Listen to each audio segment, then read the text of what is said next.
Testing 1 2 3. Testing 1 2 3.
Good morning and welcome to the regular council meeting of the town of Qualicum Beach.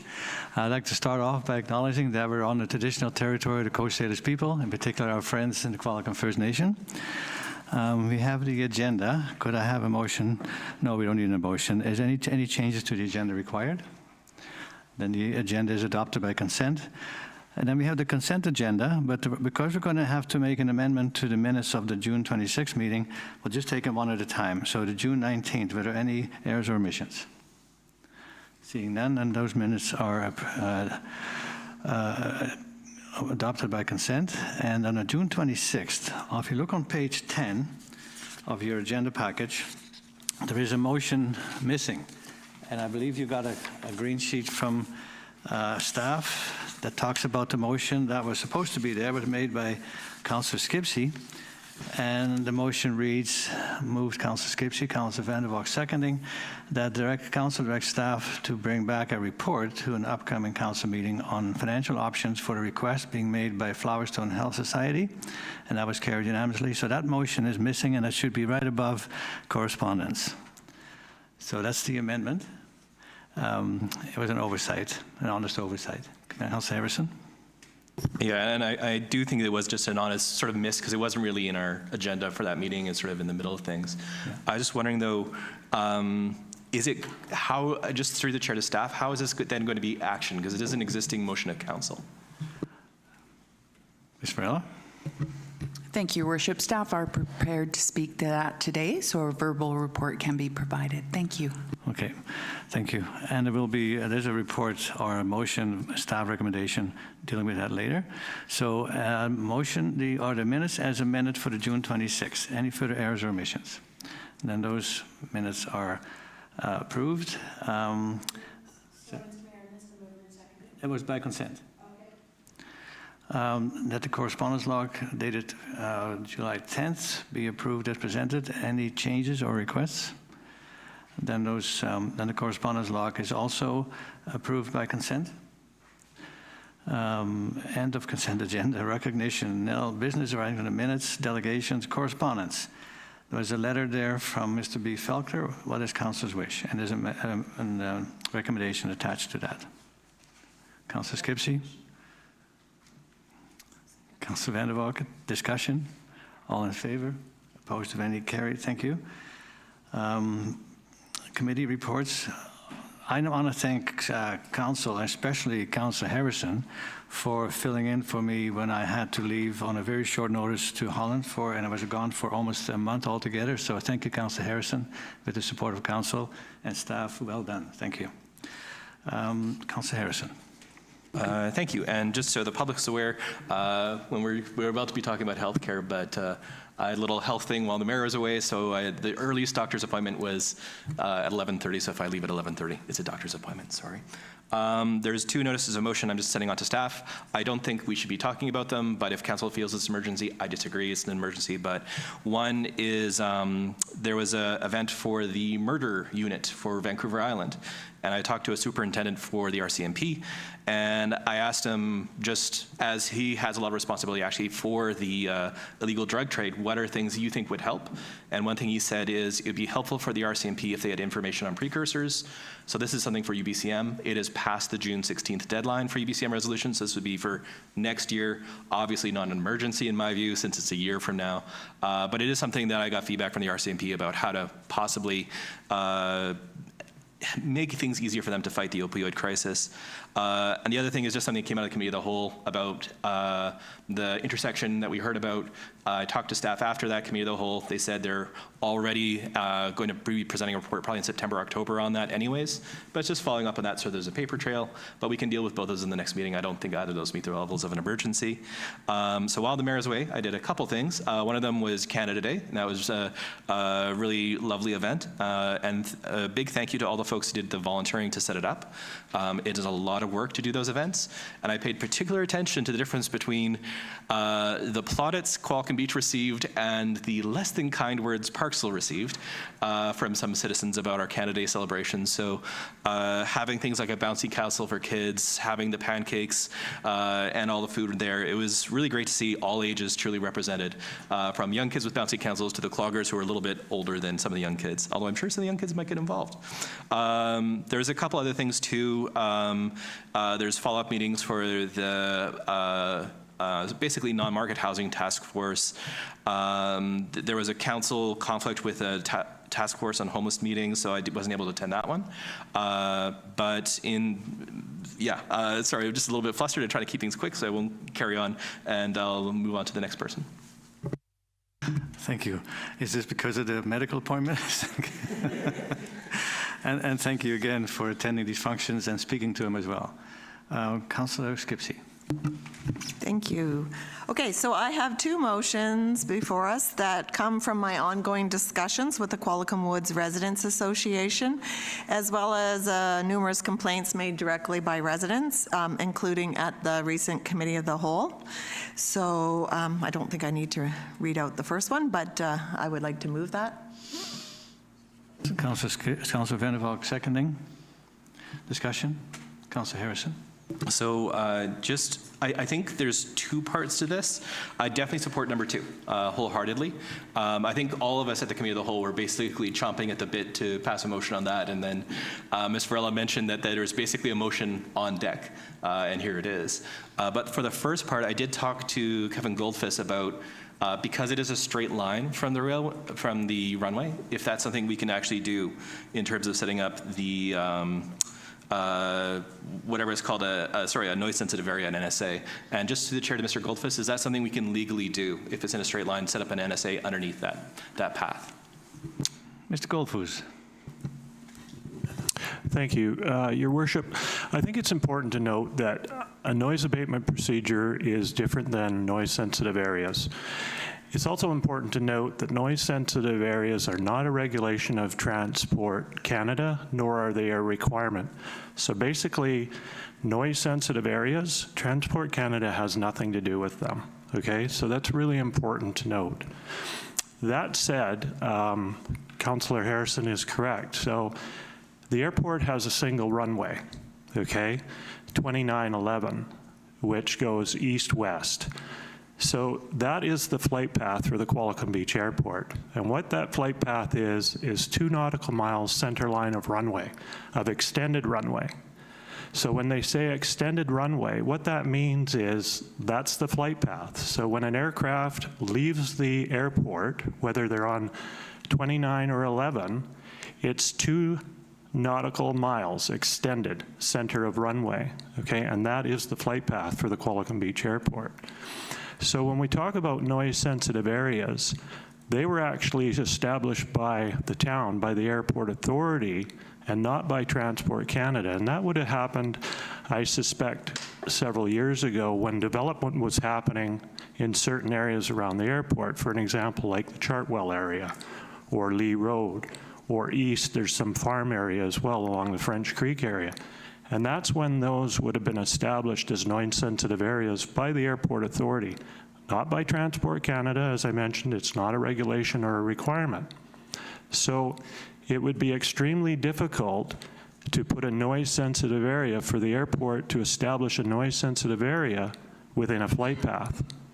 1, it's not enforceable, and 2, it is the flight path. So those aircraft need to have a flight path, and that is the only flight path that is established for the Qualicum Beach Airport. Thank you. Councillor Skipsey.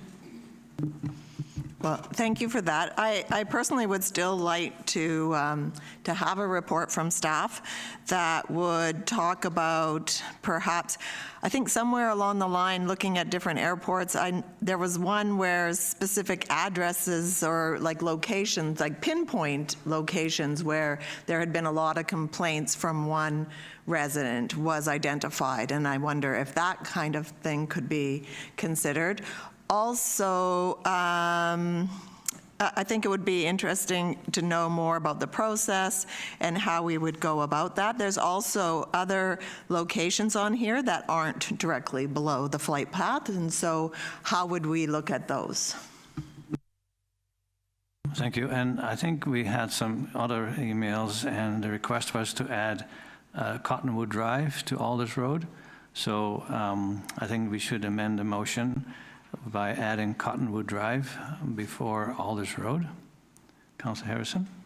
I'd suggest that we also, if we're going to do that, we might want to change the wording away from noise-sensitive area, as we have some pretty strict complications with that.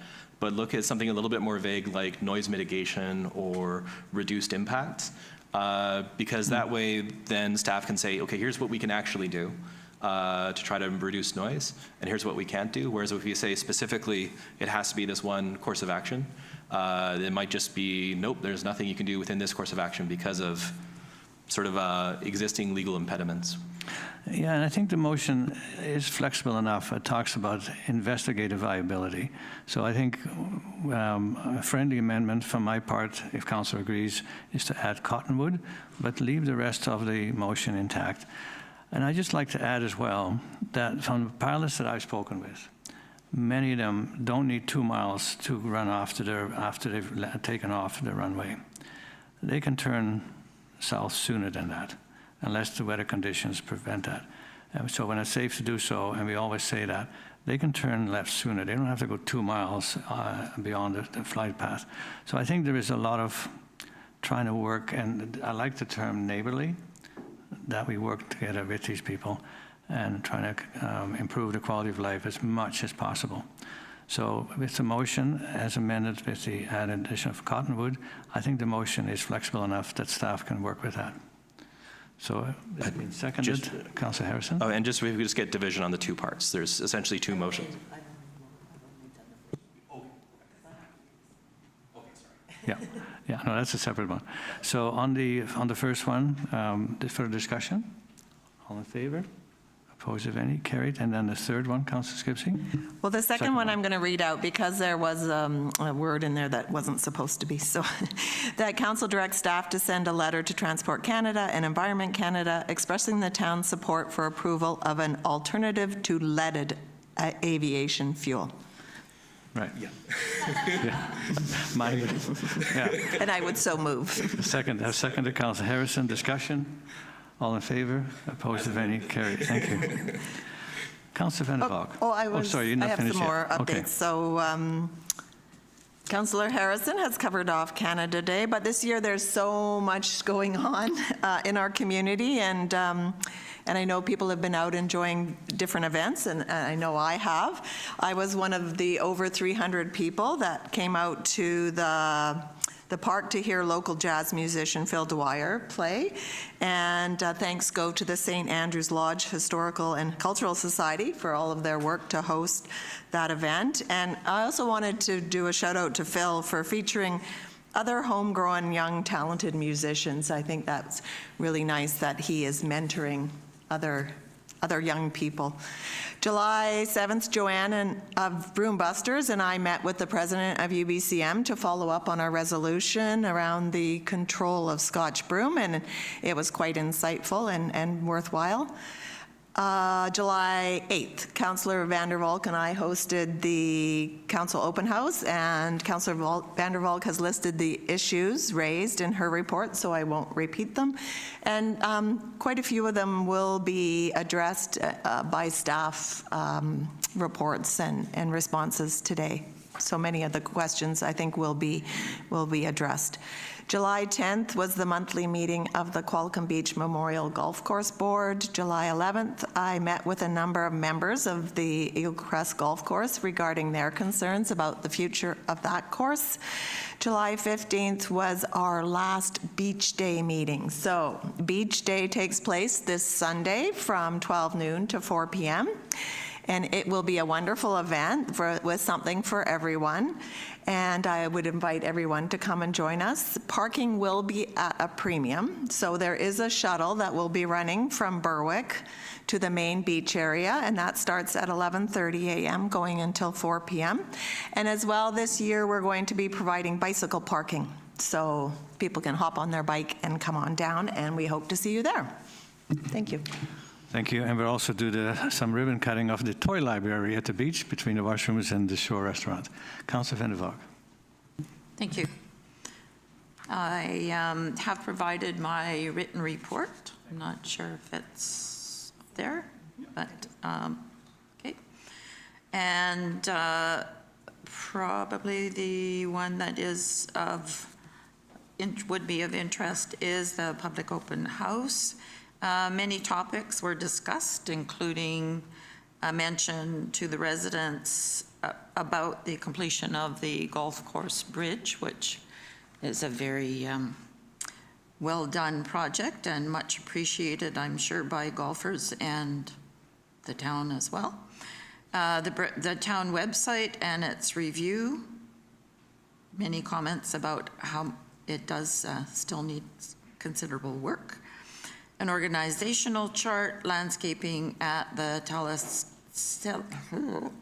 cell tower, service level reviews, airport finances, public safety, specifically at Railway and Memorial and Bay Street, Council Corner, Qualicum Commons, I'm having problems this morning, and traffic flow and parking.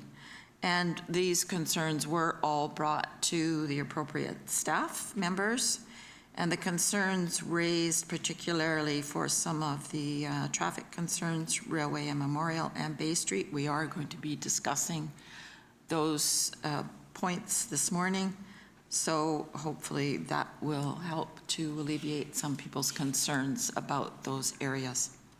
And that's it for me. Thank you. Thank you, Councillor Van der Valk, and I appreciate your handing in your report in writing earlier. Councillor Young. Oh, sorry, Ms. Varela. Thank you, Your Worship. It might just be useful for the public to understand that really there have been no significant changes to the public-facing piece of the website yet. We're working on what we call back of house, so there's over 6,000 files that we're dealing with on that website. All have to be reviewed, updated, all of that. So there's a lot of back of house, as I call it, work going on. So no significant public changes yet. Those will be coming, and we hope they're exciting. Thank you, Ms. Varela. Councillor Young.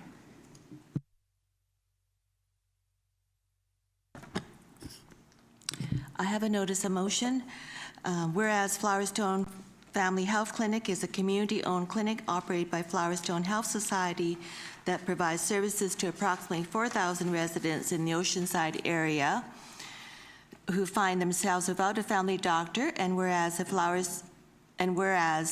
Flowerstone Family Health Clinic has a capacity to increase the number of nurse practitioners from 5 to 9, and if they get 9 nurse practitioners, I just want to add that they could provide service up to like 7,500, who could provide much needed healthcare service to an increased number of residents if additional funding were available.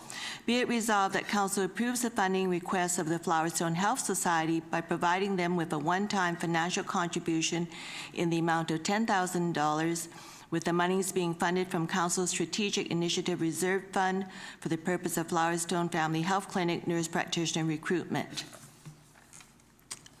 I'll just do part 1 first. Thank you. Can I have a seconder? Councillor Harrison. And the motion that we talked about earlier that was missing from the minutes of the 26th June council meeting, basically this is the report. This is how we could fund it. That was the main question. Where does the money come from? So that's where the money is coming from. So the motion is moved and seconded. Discussion. Councillor Skipsey. Well, excuse me, I think there were a number of questions that council raised at the meeting, and I'm not sure if we've received responses on all of them. I know one of the things that I asked was whether or not this money would be eligible for a tax receipt. Mr. Hare, did we get a tax receipt?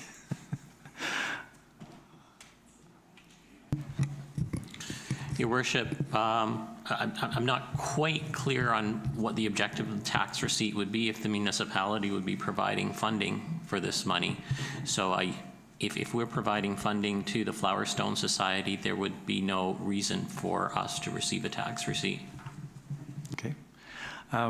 Personally, I struggled a little bit with this, but on the other hand, we're getting so many questions about what is the town doing to healthcare. And we tried really hard to work with the Division of Family Practice by leasing a former doctor's office on Fern for 2 years, with the hope and almost like a promise that if we did, we would see more doctors moving in. That didn't happen. This is one thing we can do, providing that we also send a message, and we have a liaison, that these patients that they're receiving are not just from Qualicum Beach. I've heard as much as half come from outside Qualicum Beach. But sometimes we have to take a leadership role. This is a relatively smaller amount to support a group of volunteers, because the boards are volunteers, to attract more medical professionals in this area where people are really struggling, trying to find a doctor who is, many of them are on the point of retiring themselves. So whatever we can do to help patients find a physician, whether it's a doctor or a nurse practitioner, I think would be good for us to do. And we don't really have to do the work. The work is being done by the Board of Volunteers at an existing, highly capable facility. But it has more room to grow. So I think with this, it can grow, and I think it would put Qualicum Beach in good stead by saying, we support this time, but the next time you have to go to the Oceanside Service Committee and get the money from the areas that are all benefiting from this facility. Thank you. Yeah, and I do agree too, as a one-time thing, not as an ongoing, perpetual funding source. This sort of, the motion does make clear it's a one-time. So I do agree with that. And I mean, for me, the medical thing I'm going to do is pretty serious, and they said, yep, come back in a month. And that's for like emerging potential crisis things. That's not ideal.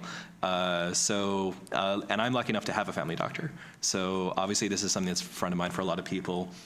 Relative to our budget, it's not a large amount of money. I understand $10,000 is still a fair chunk, but it's not too bad. And when they first were looking at coming to Qualicum Beach, they were trying to come actually into Town Hall. And I remember actually meeting Rosemary and some of the other nurse practitioners, and they're very capable, very competent. I have nothing but good things about how they actually practice. And I think they're more likely to be successful than any other effort in our area. We've had several people suggest things they want to do to help, which may or may not work out. And some of the asks are larger, some are smaller. But I think in terms of the ability of people who are practicing nurse practitioners to speak to recent graduates, and then this also too, because our recent graduates, the number one business development in terms of sectors that people want to see in Qualicum Beach in our 2017 Quality of Life Survey was healthcare. There's over 60% support for that. So I think you have existing public support in their Public Quality of Life Survey. It's pretty clear this is, for most citizens, their biggest concern. And it's a one-time issue, and I think the path being charted in the future is reasonable as well. So I'd support it this time. Thank you. Councillor Vander Valk? Thank you. Well, I don't think that there's anybody here that doesn't have concerns about the level of health care in our town and in our region. And we all want to make the situation better. But I think that we need to be a little more prudent, or need to be prudent in making these decisions. I do have some fairly specific questions of Flowerstone, some of which I tried to ask at, or did ask at the, when the delegation made their presentation, and I felt they weren't completely answered. I do have concerns about them coming to us for the money when they are getting funding from the provincial government. They are, apparently they could receive $1.9 million annually when they are fully staffed. So they have received a lot of money, and they could receive a lot more money. But as we know, the provincial government hasn't really stepped up as well as they might in terms of supporting healthcare for all of us. So I would like to have discussions with Flowerstone, and the questions that I had basically are, what do they mean when they say it's community-owned? What is the community that they're talking about? And again, that reflects on the fact that the province has funded them and that they are not just the town of Qualicum Beach, but the surrounding area to a large part as well. And have they taken any concrete steps yet to talk to Parksville, the City of Parksville, or the RDN about funding? Why are they only asking the town of Qualicum Beach? Have they tried to raise money on their own? They are a charitable society. Have they had a campaign to raise these funds? And there was a recruitment conference in June that they attended, to my understanding.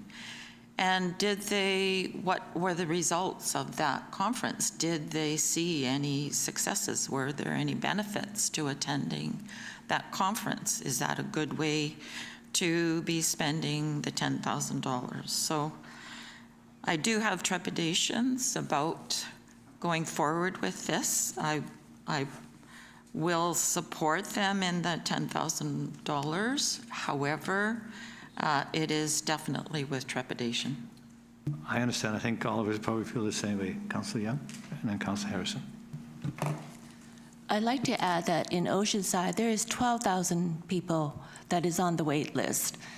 There's over 300 of our local seniors in the Qualicum Senior Center that do not have primary care.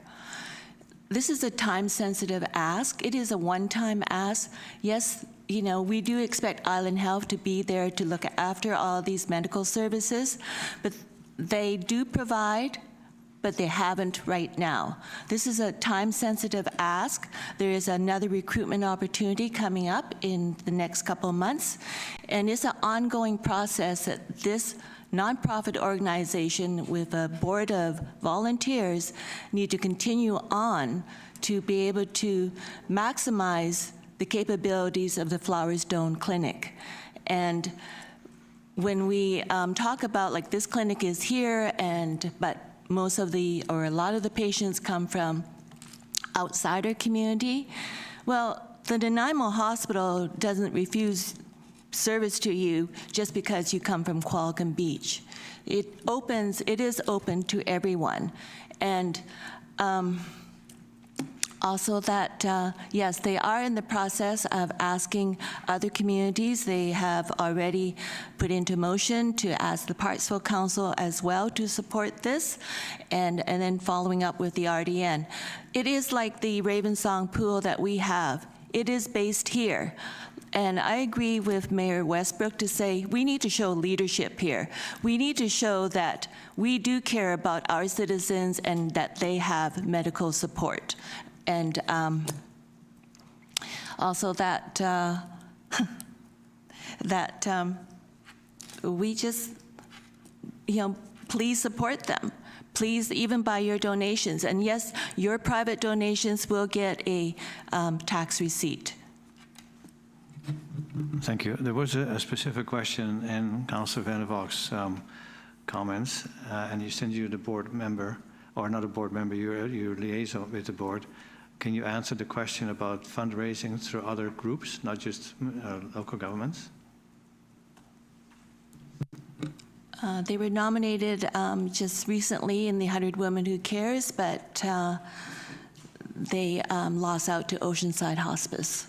And they do also go to other, in fact, recently they were at the Newcomers Group, and one of their volunteer board members spoke to them about Flowers Dome and supporting the society to help maximize the services offered by the clinic. Thank you. Councillor Harrison. I just actually think it might be helpful for us prior to UBCM, as we will be hopefully speaking with some folks from VIHA. It might be useful to speak to Flowers Dome prior to that, because I know there are some issues with the Patient Care Network, the PCN, in our area that results in fewer medical practitioners working in our area. So then we go into that meeting with a list of all the things that we have from the practitioners and also reach out to the Division of Family Practice as well, of course, and just make sure that when we have that meeting with VIHA, we can have the issues that the practitioners have presented directly to the board and also to potentially ministry contacts. As you can, I think we're really close to the deadline for minister meetings. I'm not sure we'd get one if we just said we'd like more doctors, please. But we can schedule meetings with staff at the event. So if we have a really good idea of what the practitioners are looking at, I know in the past, in the previous term, I had some conversations just with family doctors about what it's like to practice here. It's very useful information. So it might be something that we want to set up prior to UBCM so we can maximize our effectiveness to advocate for that issue when we're there. Thank you. Last year they had an AGM almost a couple of weeks before the UBCM meeting. Is that AGM scheduled again soon for Flowerstone? Do you know? I do believe we do have plans to get an appointment with Island Health at the UBCM. I know, but with Flowerstone. Last year there was an AGM meeting almost a couple of weeks before the UBCM, so I attended that meeting to find out exactly what Councillor Harrison is talking about. So is there another meeting scheduled, like an AGM, that people can attend and ask these questions? I could, yes. Okay, thank you. Any further questions or comments? Motion is on the floor. Been moved and seconded. Discussion further? Are you all in favor? Opposed, if any? Carried. Thank you. Committee of the Whole, staff verbal update. Oh, did I miss one?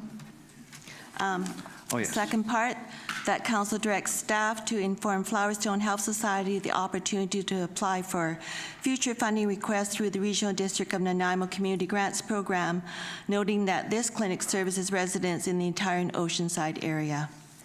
Okay, I thought that they were all one motion, but we can do it separately.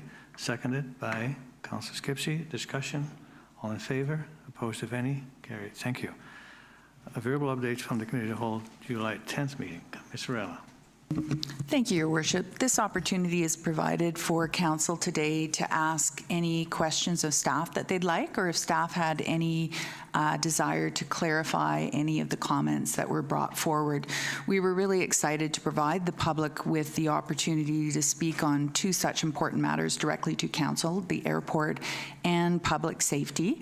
Again, people are passionate about these issues, and just because you say it into a mic does not necessarily make it factual or correct, and sometimes I know Council may walk away going, I wonder about that. So staff are on deck today just to see if there's anything you would like to ask, or if there's anything that they would like to offer. I know two of the directors are willing to step up with the indulgence of Your Worship.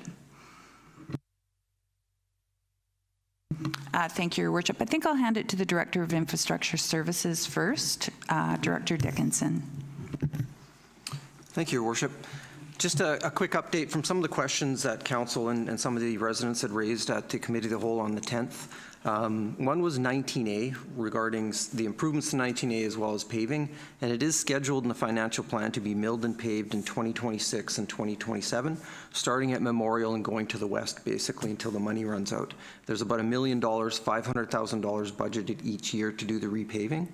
And then the timeline for that is mostly because we're doing some underground works this year, next year, as well as getting the archaeological permits in place, because some of it will be over excavating the road where it's failed. And so we need an archaeological permit as well as an archaeologist on site to monitor that. Regarding the improvements, there are improvements for traffic calming as well as for the road after we've paved it. So we're looking at, if you have the community transportation plan available.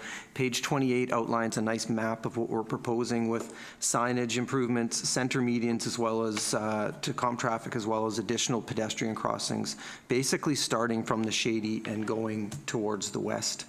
And those are to be completed in 2025, 2026 in conjunction with that paving.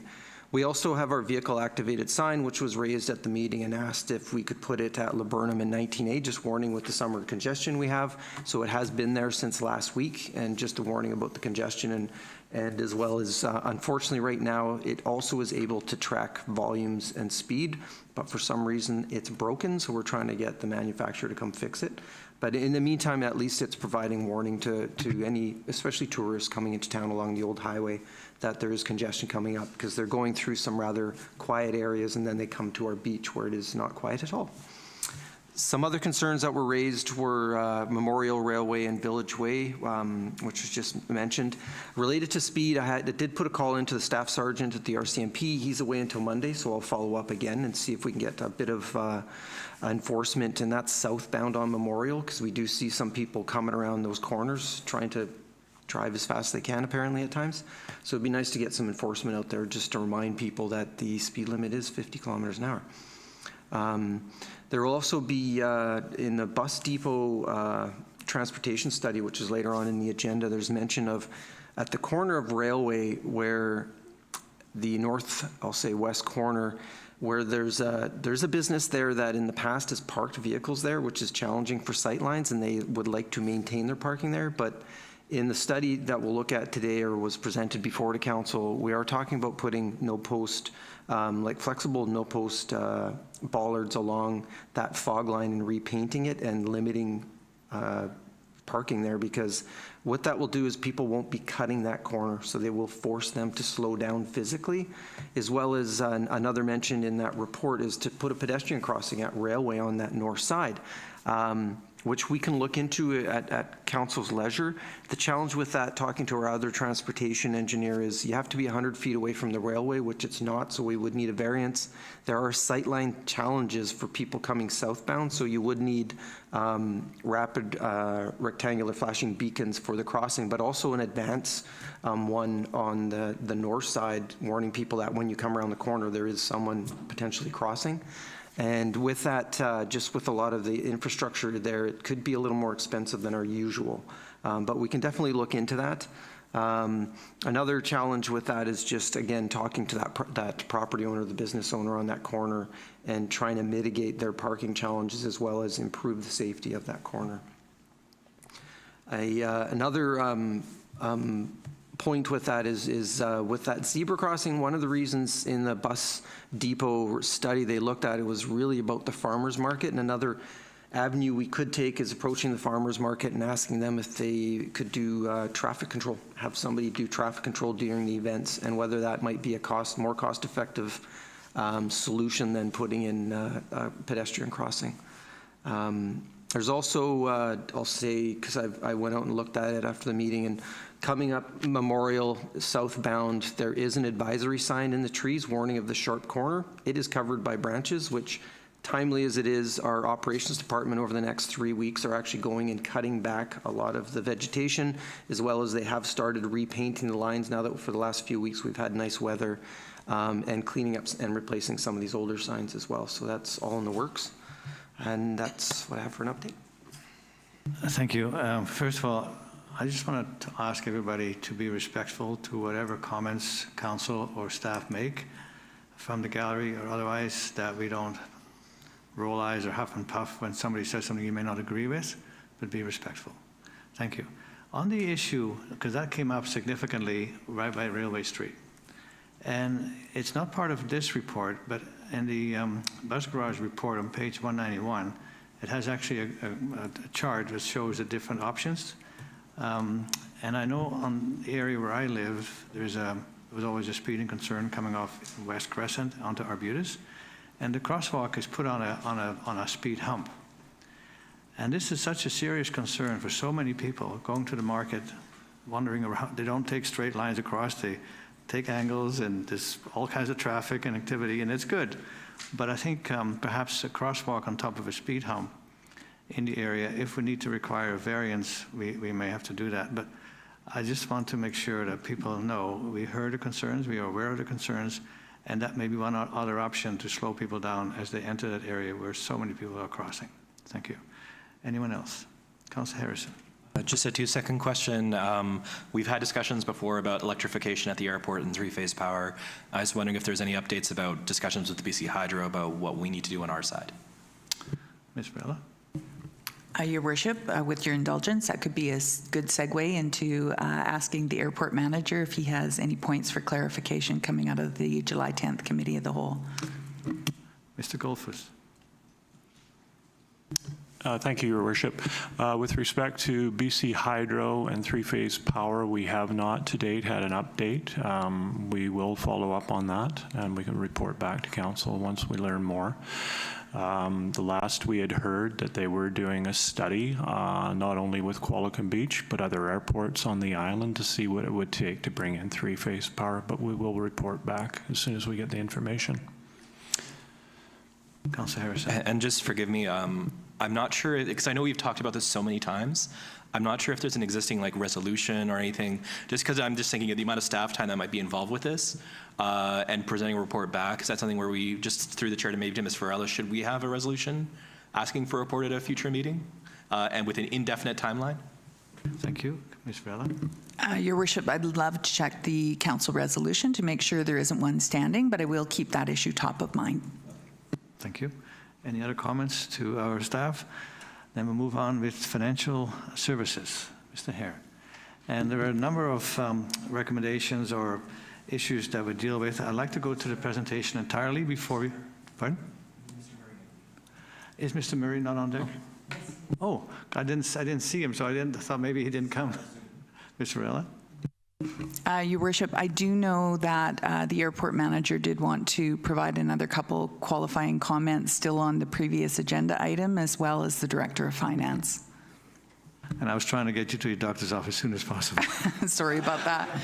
Mr. Goldfuss. Thank you, Your Worship. So at the July 10th meeting, we did hear from the public, and there is some challenges with the airport. You know, we heard about leaded fuel, for example, and from what we understand, you know, in the United States, the FFA for several years now has been, you know, working with different agencies, fuel companies, and there are some advances moving forward. We also know that with the FAA and Transport Canada, there is bilateral discussions that have been taking place. It's important to note that fuel is a federally regulated commodity in our country, as it is in the United States. So we will continue as staff to monitor advances with fuel, and we will be able to report back to Council. Some of the stuff we have learned, though, is it's going to take a long time. It's something that just doesn't happen immediately. And the reason for that is safety and around safety and certification of aircraft. So these aircraft, and the majority of these older aircraft, which you see out there, like 172 Cessnas, for an example, that are quite prominent at our airport and other airports, they're 50 and 60 years old. So that engine technology is very old, and it's designed to burn leaded fuel. But with that said, when changes happen, there has to be certification for every aircraft. So every aircraft has to be certified, and they're certified in our country with Transport Canada. So any modifications or any changes, whether it be the engine, the type of fuel it burns, or any other modifications for that matter, they go under strict certification requirements. So it will be taking some time. It'll be interesting to see how electrification takes over, for an example. Will we see more advances in electrification before we actually see the modifications and recertification for these aircraft to actually burn unleaded fuel? I suspect what we're going to see is that electrification is going to take the lead. So that was some of the things we heard on that. Some of the other challenges we heard was noise, and airports do generate a lot of noise, and Qualicum Beach isn't unique. All airports generate a high level of noise. At the time of the report closing, June the 15th, we had 105 inquiries or complaints for the airport. 4 of those 105 complaints were actionable. 2 of them were the noise abatement procedures, violations against the noise abatement procedures. The other 2 were noise curfews. We actually did get some other curfew complaints, and what our investigation found was there was early flights for the spongy moth, actually, when the Ministry of Environment this summer or spring they were spraying for the spongy moss. So those were flights that were before 6 a.m. in the morning, but they didn't depart from the Qualicum Beach Airport. So therefore, they're not a violation. But nonetheless, some of those were actual complaints around curfew. What we're finding is that out of those 105 complaints, there is 56 of them that actually come from 5 residential addresses. So basically about 50%, which is fine, but our data shows that. And that's what our new tracking system has allowed us to do. It's enabled us to really track and pinpoint some of these problem areas, such as Qualicum Woods. And this is why we developed the Good Neighbor program, to really focus on these areas, right, of concern. And, you know, the system allows us to track the type of concern. It allows us to map those concerns and really dial in, so to speak, of where those problem areas are. So we're really happy with the Good Neighbor program, the way it was put together by our staff. And again, it was put together with a lot of focus in mind, to focus on these problem areas, right? For an example, you know, turns to the south, recommendations for turns to the south when safe to do so. And we use the reference point of the railway tracks for an example, because as you had stated, Your Worship, in the meeting, there was old signage in the past which identified by Transport Canada that was actually a regulation, and we couldn't have a regulation. And it basically said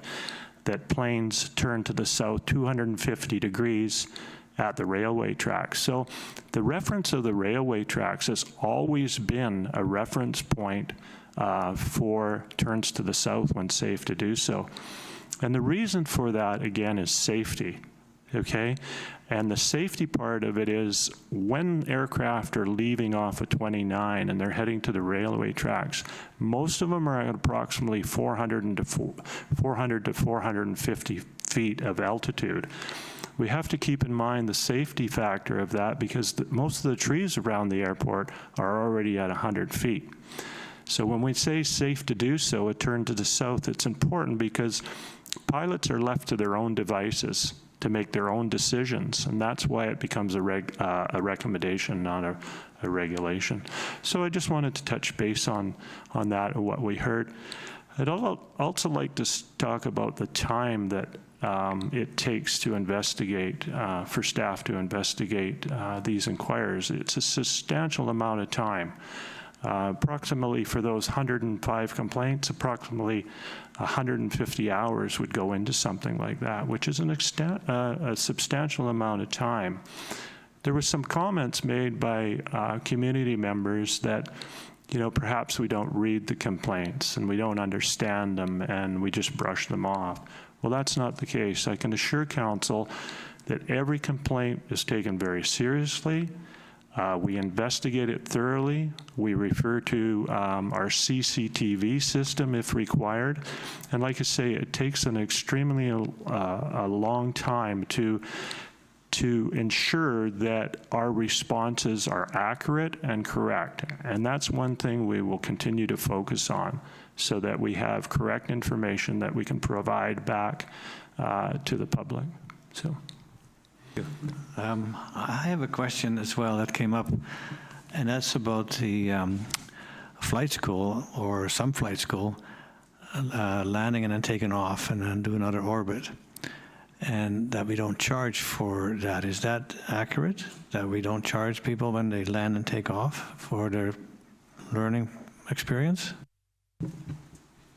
Your Worship, that is correct. Your bylaw, your airport establishment fees and charges bylaw, it doesn't have any provisions in the bylaw for us to charge for that.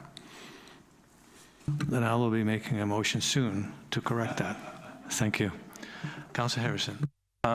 So if, for example, certain planes were qualified for a non-leaded fuel and other planes still have the old fuel, does the new gas tank we have allow for 2 separate distributions? So half the tank, say, would be the non-leaded, half the tank would be the existing form of avgas. So, Your Worship, Councillor Harrison, no, it doesn't allow for that. It is one tank. It's a 30,000 liter tank. It's not what they call a split wall tank. It is one tank. Okay. And the other thing, too, I just want to highlight that I thought was very interesting. There was a comment made by the gentleman from the Skydive School that, you know, a lot of people were talking about Sealand as the flight school that's doing a lot of these touch and goes. But he mentioned that Sealand is maybe 20% of the touch and goes from flight schools. How would we, by bylaw, be able to charge someone who isn't based in Qualicum Beach?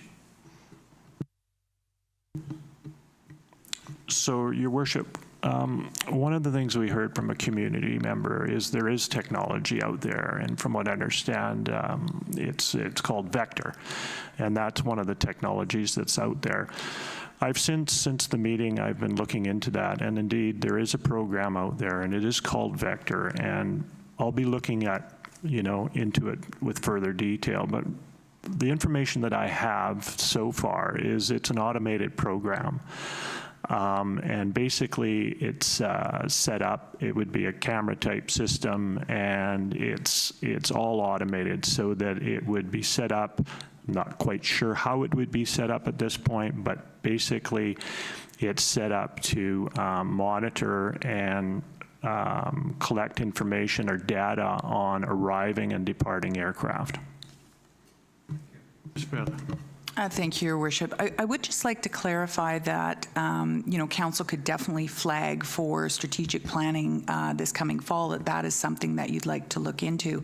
I think one of the things that I'd like to point out to you is you have one airport manager 3 days a week, and when we talk about the time available, there's limited time available to start to turn to our heads to things like the bylaw, like bridging that revenue expense gap, because we have 3 days a week.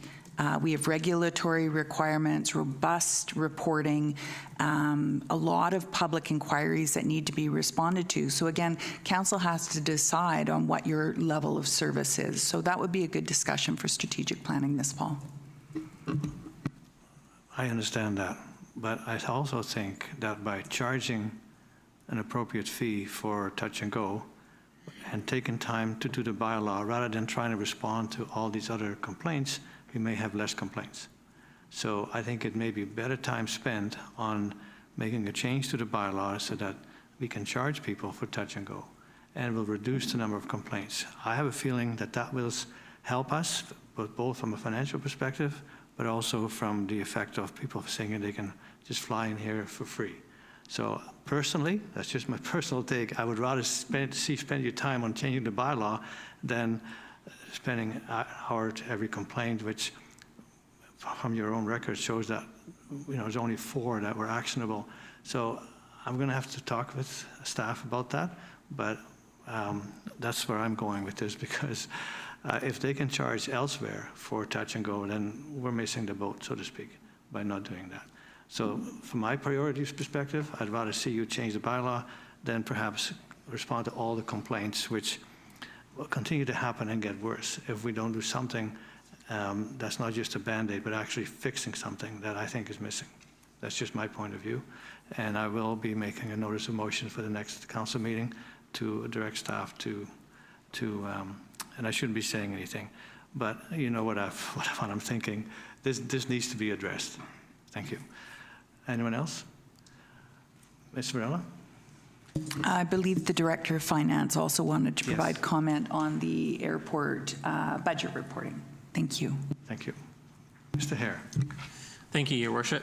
So there were concerns raised at the open house with respect to the financial reporting out on the airport. I just wanted to share with Council that airport financial reporting is consistent with reporting out of other operational departments. The operational costs, which represent the day-to-day operating costs and revenues of the airport, are reported out separately from capital costs, which is consistent with how most other municipalities report out on operations and capital as well. And our level of detail that we report out on is also consistent with how other municipalities report out. I just wanted to point out, I'm sorry it's a little bit hard to read there, but I've taken an extract from our basically from our financial plan, which is online. And page 106 of the 2024 financial plan contains a financial plan table, which reports out on the revenues, expenditures, and net property taxes that are used to fund the operations of the airport. This table contains 3 years of actual historical data and 2 years of budget information. The budget document also includes, sorry, I'm just going to go to the next slide. Again, sorry that this is hard to read, but this is a direct copy and paste from our capital section of the 2024 to 2028 financial plan.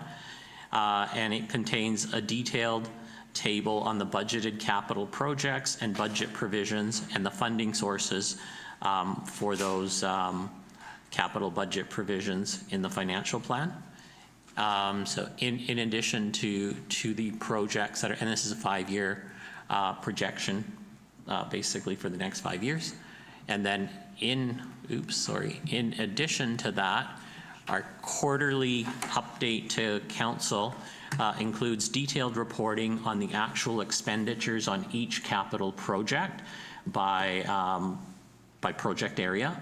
So the airport is a separate section in the capital, and there is transparent and clear communication in the quarterly update for capital projects where expenditures are expected to exceed the budget provision. So I believe that the town's reporting on the airport is robust and transparent and at a level of detail that is easy for council and the public to digest. I'm looking at the rest of the financial services, but before that, we go to Mr. Paul Harris. So perhaps we'll invite Mr. Paul Murray to make his presentation and then come back to finish fiscal services. Is that right? Okay. Morning. I think we'll let Mr. Murray speak and then we'll get back to fiscal services. And when that's done, we have a little surprise for Mr. Hare.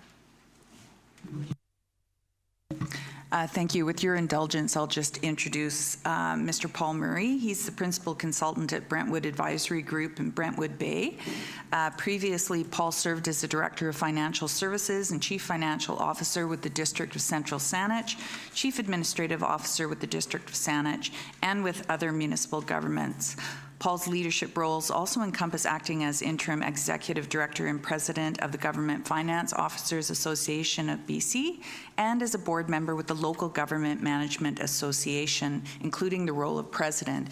And so council and members of the public would have seen Paul assisting us with our budget just as we were onboarding Director Hare as well as our strategic planning processes. So thank you, Your Worship. Good morning, Mr. Murray. You have the floor. Can you hear me? Yes. Morning, Mr. Mayor. Can you hear me okay, too? Speak up a little louder. Maybe the microphone should turn it down a bit. There we go. Is that a little better for you? I think so. Okay, please proceed. Okay. Thank you. Thanks, Mayor and Council, for the opportunity to be here again this morning. I'm just going to share my screen so you can see this PowerPoint, and I'll hopefully get through this in about 15 minutes, 20 minutes tops, and have some time for questions before you have to leave, or Councillor Harrison has to go to his meeting. Let me just share this one. There we go. Do you see the PowerPoint? Yes, we can. Thank you. Okay, so just a brief summary of the contents. We're just going to talk a little bit about recap and what our current focus is to support your CAO and staff through this continued service review of gradual build process. We'll talk a little bit about process, then overview your structure, talk a little bit about team size, and that's really around alignment of functions, the hierarchy of how staff are structured, and your capacity and the service levels, and the work that's been done to date on that, and the breadth and depth of services that your senior leadership team and staff provide for the community. A little bit about physical spaces. You've heard a lot of this information before because you're focused on it every day. and just a little bit about challenges and opportunities and what our current and future focus will be. So recap of scope, purpose of the service review is to assist CAO to better align resources with the service levels that are expected, try and increase capacity, internal capacity by eliminating redundancies if there are any, improve processes and practices, but do this with a gradual build approach. When we started, which was a couple of years ago now, service levels not necessarily well defined or documented, but many of them are much better defined now. You've started to see that in the budget document. In each department there are tables with service levels and key indicators. That's all about connecting with and being accountable for service plan and budget. And now we're trying to connect that with workforce as well, so that appropriate capacity can be provided in order to reach those service levels. As we noted previously when it started, this review, it's not an assessment or intended to be an assessment of the performance of staff, any individual managers or employees. When we started, we interviewed council, employees, external stakeholders, and we themed early comments. This is quite some time ago now, and we've since then focused on a variety of areas to assist staff. Current focus, again, assisting with defining the service levels and integrating them with financial, asset management, and strategic planning. And you'll see, you've seen threads of that when we participated with your strategic planning session last year, trying to link service levels and this idea of capacity and priority setting, both through the budget process and strategic planning at your governance level. Currently, we're working on parks and green space service level review. So that would be with Director Dickinson and the team and your CAO and everybody, and hope to have a next report for you on that. I think in early September, I believe. We'll talk about that a little bit later.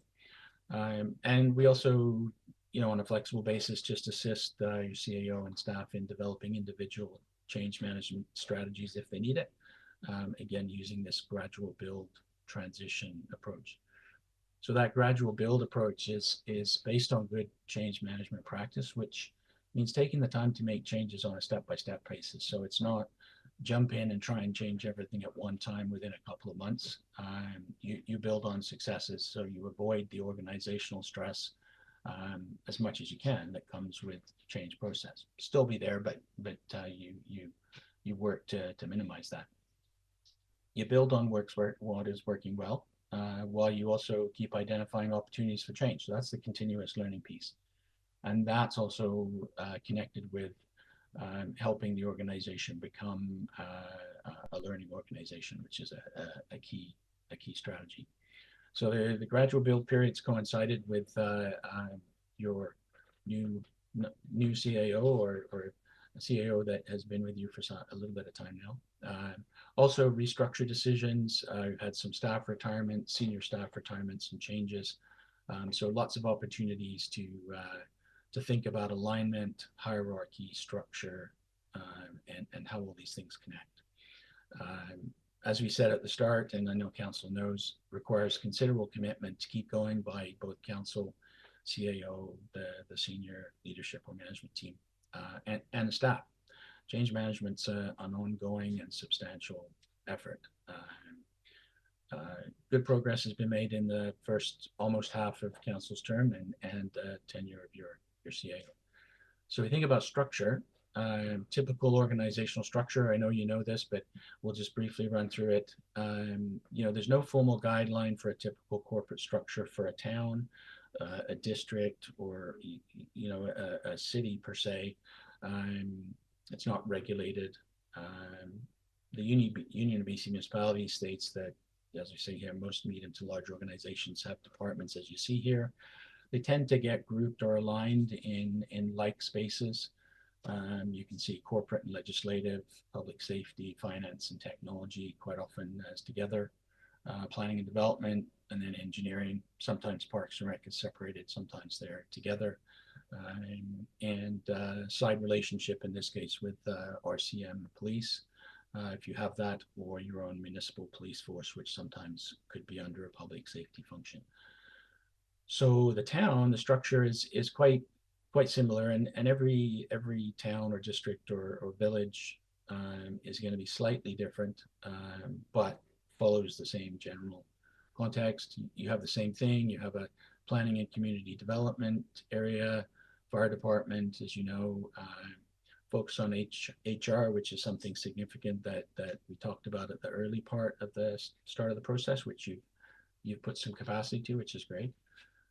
Corporate services, finance and IT, which is quite often is combined to report through a CFO or director, and then engineering, operations, parks, utilities, etc., and airport with airport managers. So quite similar to in overall structure, but recognizing individual nuances for this community, as in many others. Service levels, again, just wanted to make a point about the breadth and depth of services that are provided by the 71 staff of the municipality. Very significant breadth. You can see this is the image from your annual report. Just gives a little bit of a sense of the parts of each area and some of the services or areas that they're responsible for. Very significant. And when you think about it, Qualicum Beach is about 1,800 hectares in size, $38 million operating budget in 2024, quite significant. Lots of infrastructure. You can see some of these stats: 50 kilometers of storm main, 915 storm maintenance holes, nine groundwater wells, 800 and some odd kilometers of water mains, all sorts of things, including 60 facilities. And there's more. The fire protection area is substantial. You have an airport, you have a cemetery, significant commercial fleet of vehicles, significant number of community events. You had 48 council, 12 committee of the whole, and 56 committee advisory body meetings in 23. So a substantial amount of public engagement, along with complex public in-person, website, social media, print, and email engagement. So lots of levels of service there. Extensive land use planning, particularly now that's notched it up a couple of levels by the province with the focus on housing that they have. And then significant support for everything by legislative, corporate, HR, finance, and IT. So very, very substantial level of service, very broad and deep. So when you think about all of that, one of the things in the structure of a good organization is you want to maintain this reasonable overall alignment. So the alignment of the functions, and that's still, it was reasonable at the start, and it's still very reasonable now. Minor small adjustments continue to be made. For example, airport operations have been restructured somewhat, and you have your part-time management resources obtained. So that's been nicely aligned and slightly separated from engineering and operations of parks. Emergency program coordination and climate action capacity were aligned in planning and development, which we see quite often. Climate action tends to be usually in planning departments, sometimes in engineering and operations, but quite often there. And same with the emergency program. It can quite often be aligned with fire departments, but also you see it sometimes in planning and sometimes called planning and community services. So nice adjustment there to make sure the capacity for both is maintained. Work continues. Our focus is on corporate services area, infrastructure, i.e. engineering, operations, parks, and fire department based on recommendations from the recently presented community wildfire resiliency plan. So that's kind of the areas that we're assisting staff and your CAO with that at the moment. That's alignment. We also think about hierarchy. So the degree to which the organization is flat versus tall, right? Levels of structure. So when we started, again, town was and continues to be a pretty flat and flexible organization. So there's not a lot of different levels of hierarchy. The senior leadership team is quite lean, continues to be a hands-on working senior management group with all of those responsibilities that I just showed you in the previous slides, along with all the other staff. There's a reasonable exempt to union ratio, which continues. It's about an 80-20 split, excuse me. And you tend to see 85-15, 80-20. 80-20 is quite, you see that quite often in organizations of this size. As the organization gets bigger, you know, if this was a 100,000 population municipality with a much bigger staff complement, you would see a smaller ratio, but it doesn't tend to go below the sort of the 85-15. So this is quite consistent. Some of the things that have occurred over the last little while, the engineering operations parks function was rebalanced a little bit, and management responsibility was streamlined. We have a single director of infrastructure services position now. Fleet maintenance was adjusted to include in-house commercial vehicle inspection, and in finance, their structure and capacity was adjusted to fill a long-standing vacant position. So just some examples of the work that continues there. The other piece with structure as well is about span of control, and so you know, span of control is like the number of direct reports that a supervisor or a manager would have, and generally, you have between 3 and 6 levels in organizations of this size or larger. In this case, we have 5 levels. You think CIO, directors, managers, and then working forepersons or coordinators and employees. So right in the wheelhouse of sort of those reasonably flat and flexible organizations. That span of control also is quite reasonable and within the range of what you would usually expect to see in typical local governments.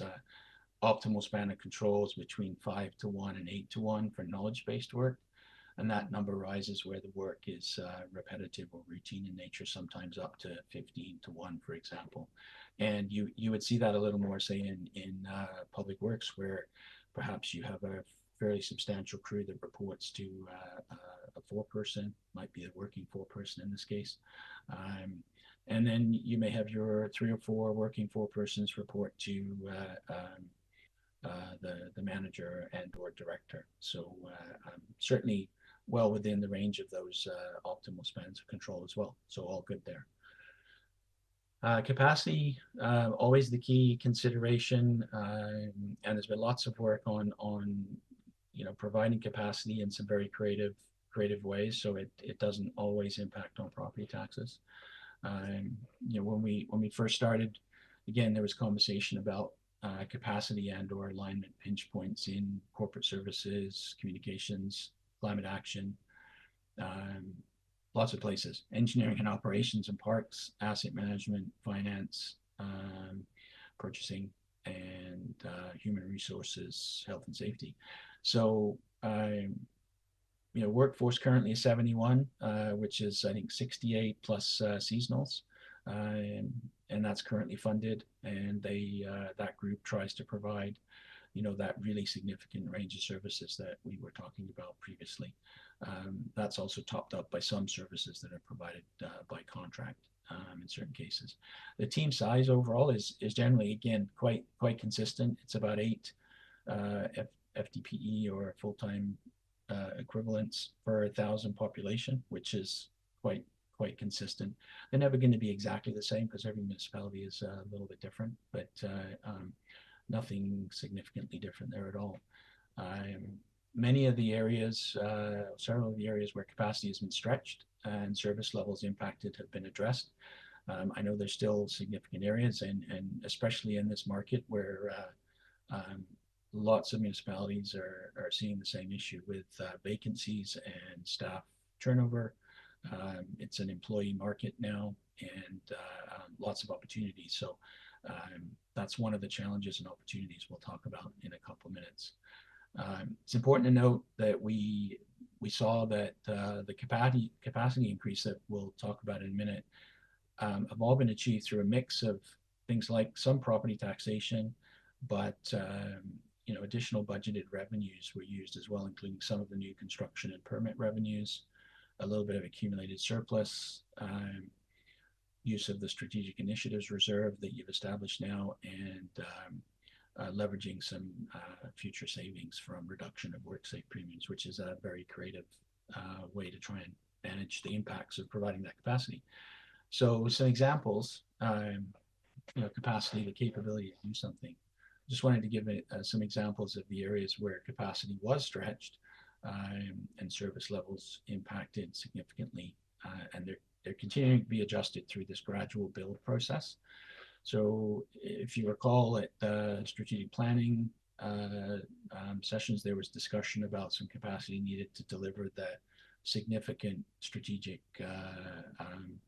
set of priorities that council had identified. So a planner position was established, and there's a planning and infrastructure assistant that council has approved that they're helping provide all of that service level there.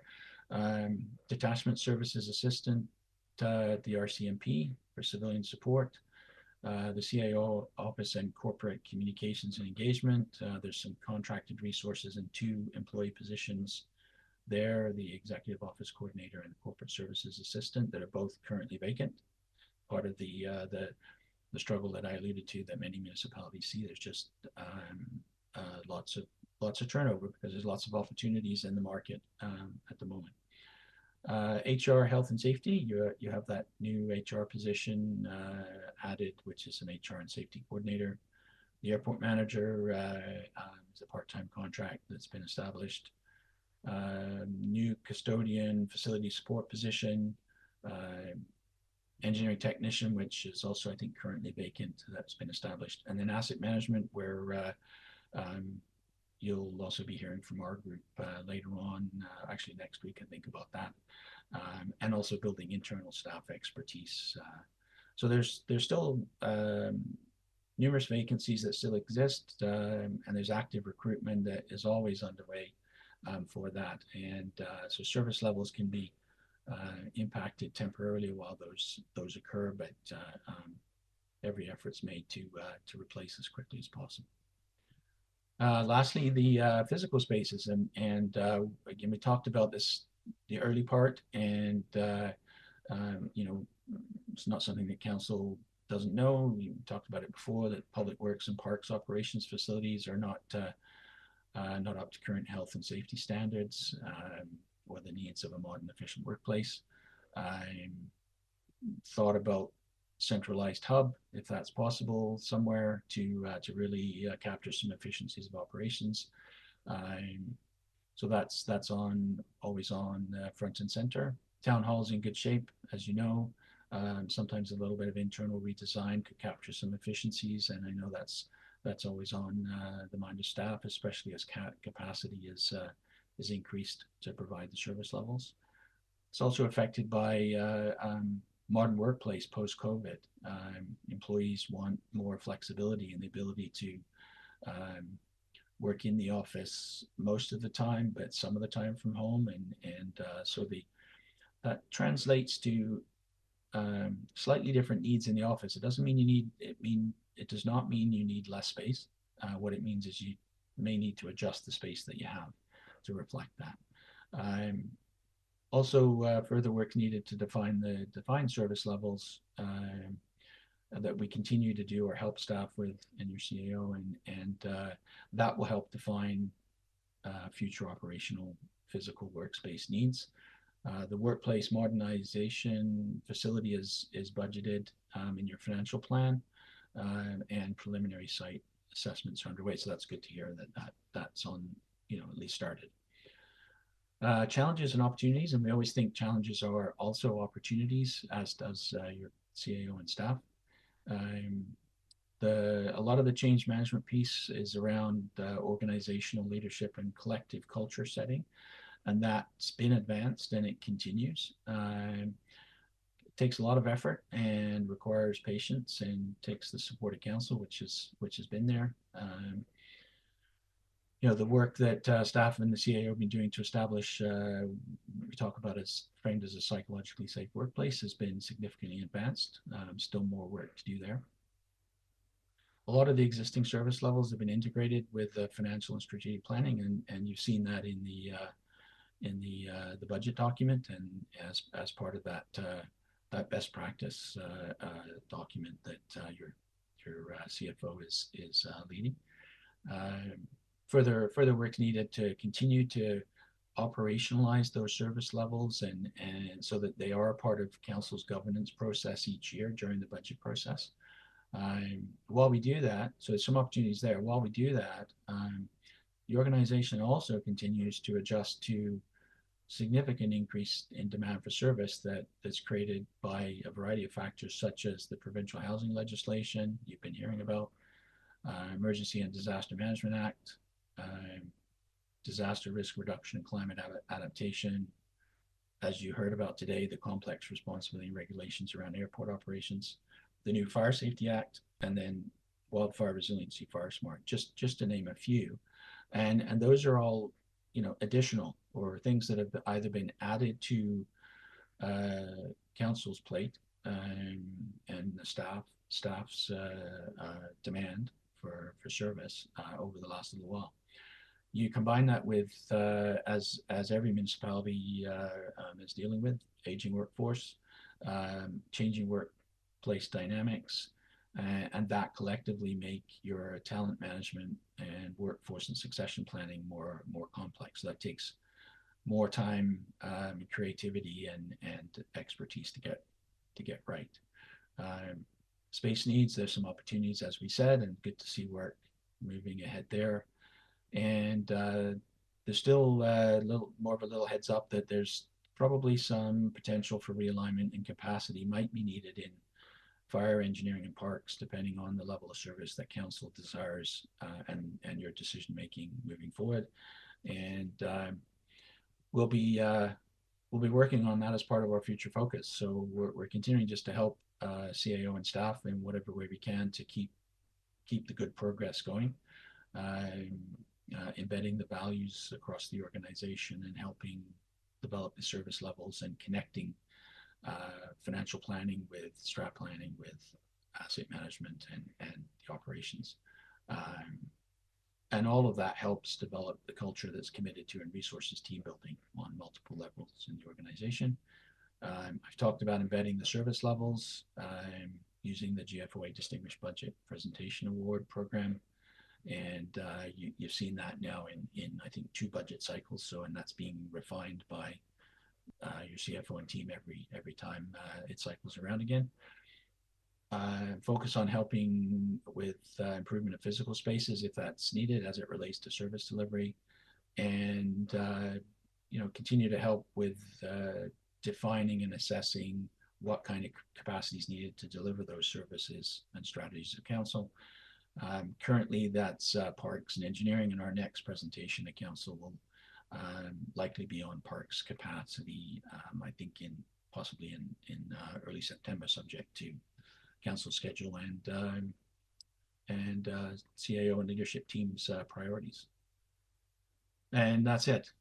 I got you finished just before 11:30, and opportunity for questions, and I'll just stop sharing this. Ms. Ferreira. Thank you very much, Mr. Murray, for that. And just to let council and the public know, we will be posting that PowerPoint and the new organizational chart that people have been waiting for anxiously. So both of those will be posted to the website.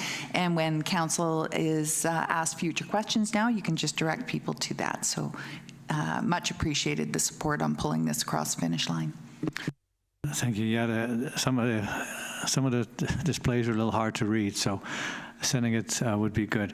I know you're leaving soon. Any questions?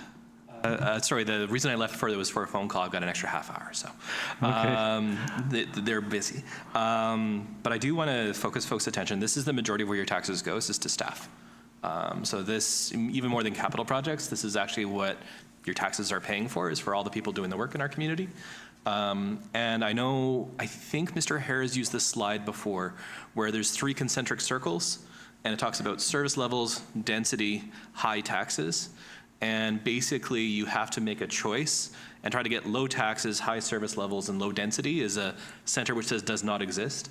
So these are sort of the conversations that if folks want to have more service levels, particularly for public spaces, absolutely we can do it. But we also have to be fair to our workers and make sure that we have enough folks to do the job in a way which respects our workers, keeps them safe, doesn't ask people to pull double shifts every single day just to do the work that's expected. So this is a really important conversation for us, and also important for the public to know that we want to hear your feedback about service levels, so please let us know if there's something you're particularly concerned about. It's all doable, but it does come at a cost. Thank you. Anyone else? I don't necessarily agree with you on having more growth will actually reduce taxes. I've seen other municipalities that grow like gangbusters and the taxes are higher. So I don't necessarily agree with that point. But I do agree that we have a lot of work to do. And this is where we spend most of our taxes, is getting the things people want. People can have whatever they want if they're willing to pay for it. And it's not easy to catch up with some of these new regulations that have come in, or new laws from the province like Bill 44. So we have to catch up with those. I think staff has done a good job in staying ahead of that, but then there's the climate change and fire resiliency and all the other things that actually, the concern about fires is the one thing that often keeps me awake. I know earthquakes are an issue, other things are an issue, but fires, we've seen it last year. It's going to get worse with climate change, and how do we stay ahead of that? So I'm pleased that staff is on it with staffing and programs to deal with that and help the community to understand it, and also make their own place safer. Anyone else for comment or question? Councillor Harrison. Just to follow up too, yesterday there was a sort of community wildfire group. And so that's something that's happening ongoing. The fire halls are all talking to each other about wildfire response, just because it is top of mind for a lot of folks. And something I found fascinating, the Parksville, it's not the fire chief, it's one of the assistants. He was responding to a fire that was in the woods, and it was someone who was struggling, and they started a small fire, and the fire actually put itself out. It's so damp right now in the forest. So this year is a good year. He actually said while he was waiting for the crews to come in, because they had to come in about several hundred meters through the woods, so it's very slow to get people through there. There's no roads nearby. But while he's sitting there watching it on scene, the fire actually put itself out. It was so damp. So this is maybe not as bad as the last 2 years. Last 2 years were pretty bad. But we do have some funding coming in for fire, and hopefully some public announcements in the near future about things we're trying to do to address it. But our climate change plan, the wildfire plan came out last month. I think also too is a really good starting point to address that. But the unofficial feedback is sort of that fire halls need to get some of this fire smart work out to get some facts into the public about what the level of risk is in an average year as opposed to a drought year. It's 2 different things. Thank you, Councillor Harrison. Anyone else from council? Mr. Murray, thank you for your presentation. And also that we look forward to seeing it online for those who had trouble, including myself, reading some of it. So I really appreciate your time to prepare this. Thank you. Thanks, the next item is, thank you. Mr. Hare, Financial Services. Thank you, Your Worship. Staff have a PowerPoint presentation to supplement the first and second quarter organizational update for the 2024 budget year. The report included in the agenda and this presentation are intended to provide Council and the public with an update on progress on Council strategic initiatives, capital projects, operations, and grants as of June 30th, 2024. Following the operations financial update, each of our directors will be providing an operations update on the departments that they're responsible for. And as this update is fairly lengthy, I would request that council save their questions to the end of the presentation, and I'd be happy to address any questions that come up during the presentation. Sorry, just trying to get this clicker going. There we go. So council strategic initiatives fall into one of the 6 focus areas which were confirmed by council in the approval of the 2024 to 2028 financial plan, or strategic plan rather. And the focus areas are housing, good governance, economic prosperity, community health and well-being, climate action, and progressive infrastructure. There are a total of 22 strategic initiatives included in the 2024 budget year, with a combined budget of just over $625,000. 16 strategic initiatives are being worked on and in progress currently. 2 are complete as of mid-year, and 4 have not yet been started. For the 4 initiatives that have not been started, staff will be requesting a shift in the timeline for the completion of 3 of these due to limited staff capacity in 2024. Strategic initiatives are largely funded from the Strategic Initiatives Reserve. An annual contribution of $250,000 is made to the Strategic Initiatives Reserve. I will remind Council that the reason we are able to fund quite a bit more than the $250,000 a year is because at the beginning of 2023, there was a one-time transfer made to the Council Strategic Initiatives Operating Reserve from the General Fund accumulated surplus.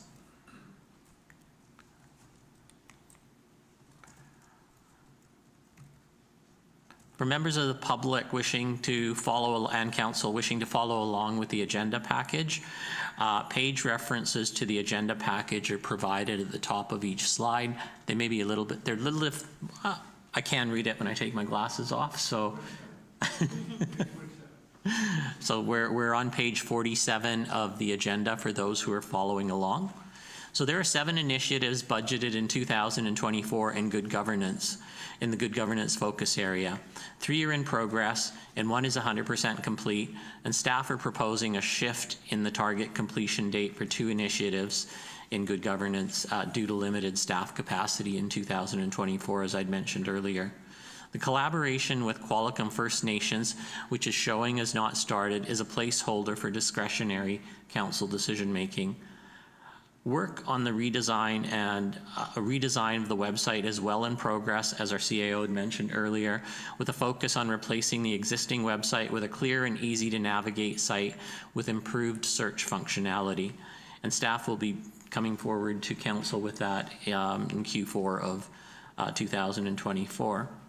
Under the Employer of Choice Strategic Initiative, which is a placeholder for staff development, staff participated in an Insights Discovery Workshop in the spring with the goals of maximizing departmental and individual performance by enhancing self-awareness and improving interpersonal skills.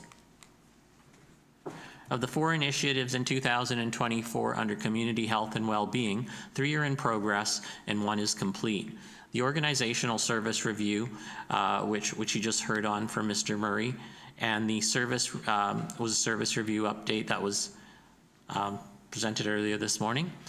And the Parks and Green Space Service Level Review, which is in progress, is anticipated to be complete by 4th quarter.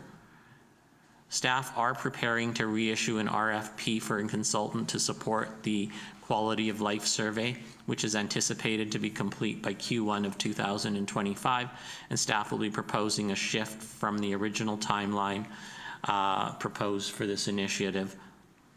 Community volunteerism is a discretionary placeholder for council decision making, from which council approved a sponsorship for Aerosmith Naturalists earlier in the year. Future action on this initiative will be determined by council resolution. All of the climate action strategic initiatives are in progress, with estimated completion dates ranging from Q4 of 2024 to 2028. The corporate and community emissions report and inventory are interrelated, so staff are recommending that the reporting and budget provisions for these 2 strategic initiatives be combined for future reporting. The housing announcement implementation strategic initiatives has been the focus of the Planning Department's work plan for 2024, and this work is well in progress. Our Director of Planning will be speaking further to that in his departmental update. The town also has a budget provision for 2 initiatives under economic prosperity in the 2024 budget year. The tourism and small business budget provision is again there for council discretionary decision making related to tourism, and the pathways to sustainable economic development in Qualicum Beach is in progress with an anticipated completion date of 2026.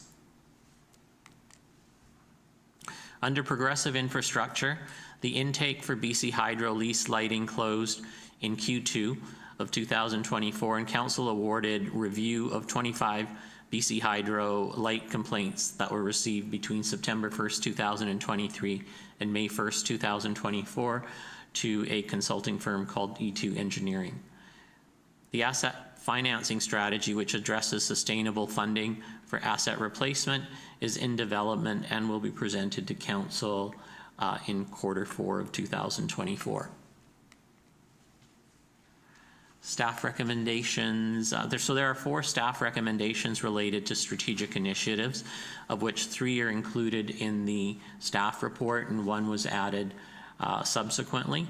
So 3 of the staff recommendations are for postponing timelines for completion of the Committee and Commission Review Phase 2 strategic initiative, the Comprehensive Policy Review strategic initiatives, and the OCP Quality of Life Survey. The 4th recommendation is to combine, as I'd spoken to earlier, is to combine reporting and budget provisions for the corporate and community emissions report and inventory initiatives into 1 combined initiative. Next section is on progress on capital projects for 2024. So our capital projects can be summarized into one of 7 categories. Those categories are transportation, building facilities, airport equipment and vehicles, drainage, parks and trails, water and sewer.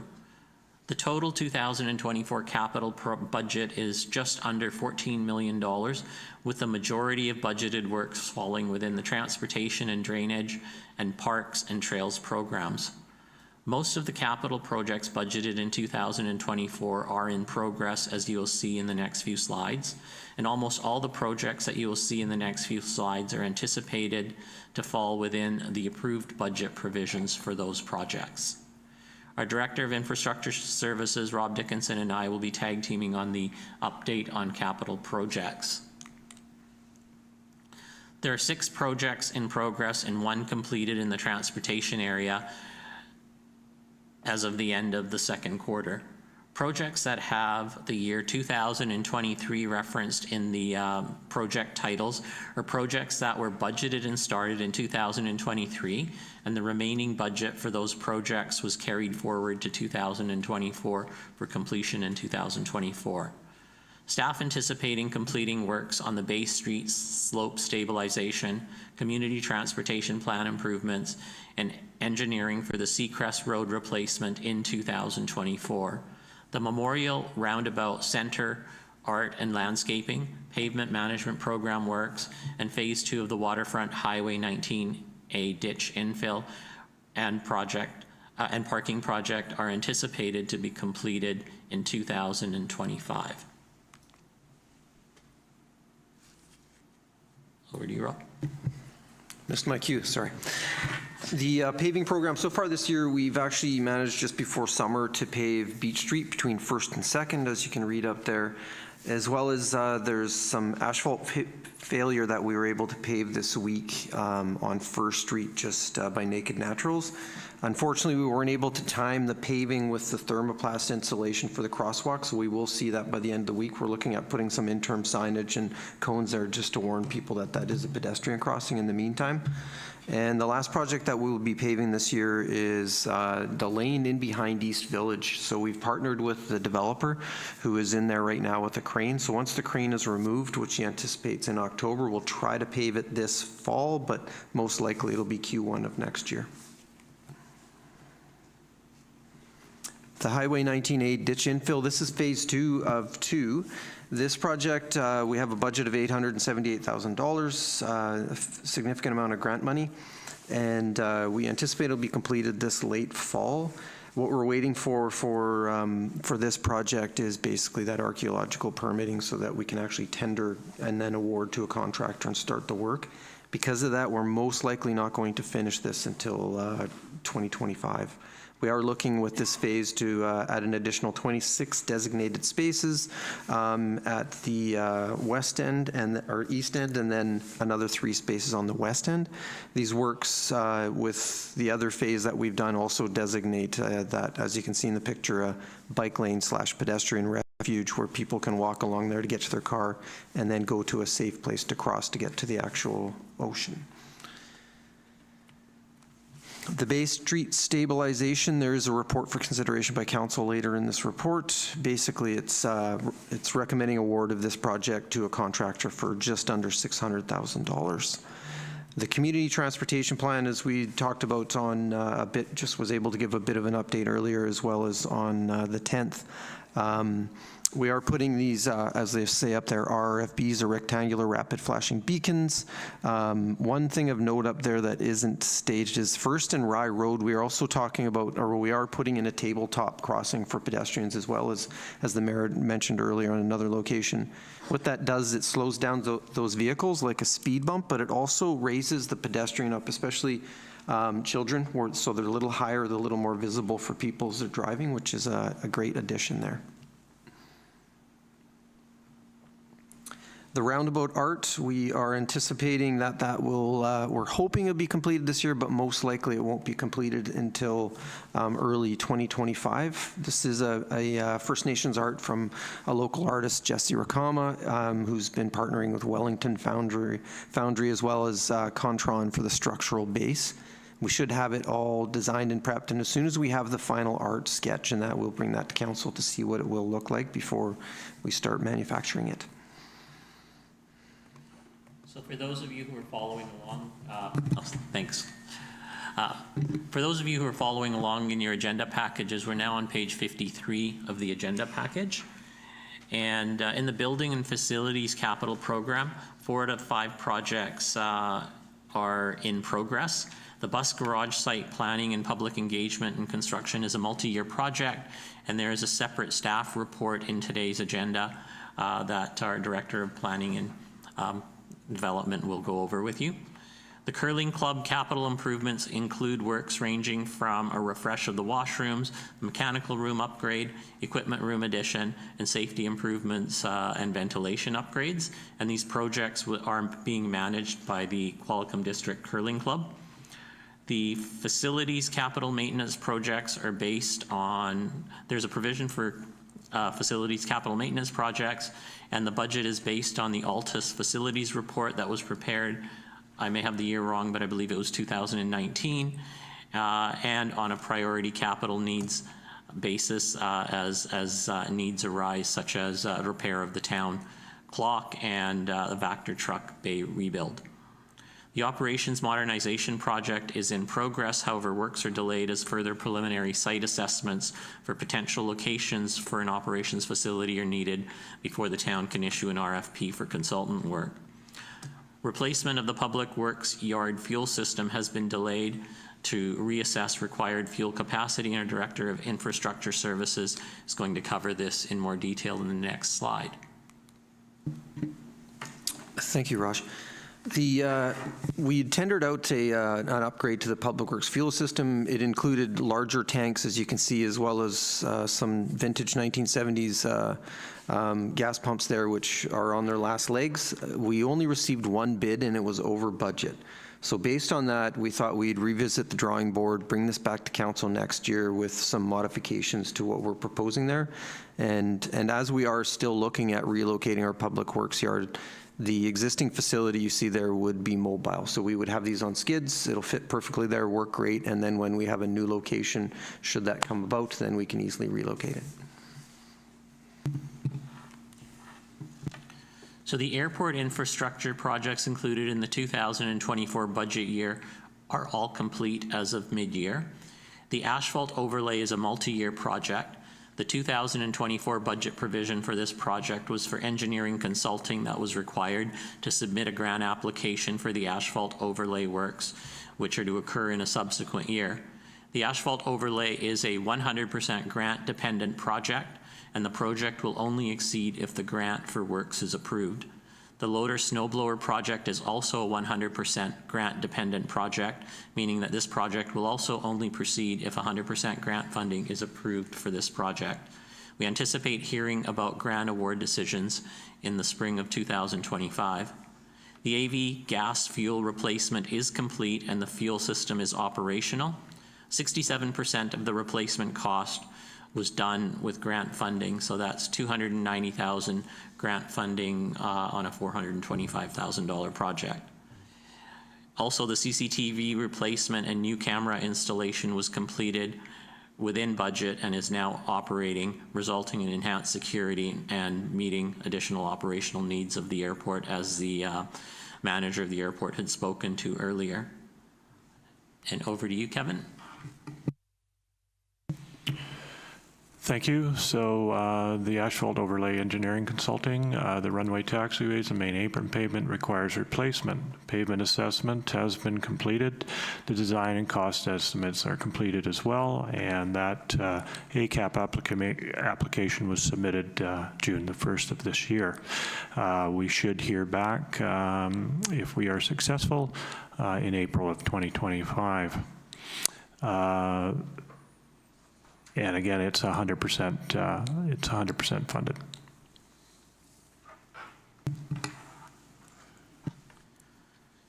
So this slide and the subsequent slide identify all 14 of the town's 2024 capital projects in the equipment area, which address mostly the replacement of end of useful life equipment. All projects are in progress or complete. The hydrovac truck is anticipated to arrive later this month. Additional CCT cameras were installed in the parkade to improve safety and security. The town's computer servers are being relocated to an area of Town Hall that can accommodate temperature control, thereby reducing risk of interruption in IT service. And capital works for equipment are either complete or anticipated to be complete by year end and to be within budget. Over to you, Rob.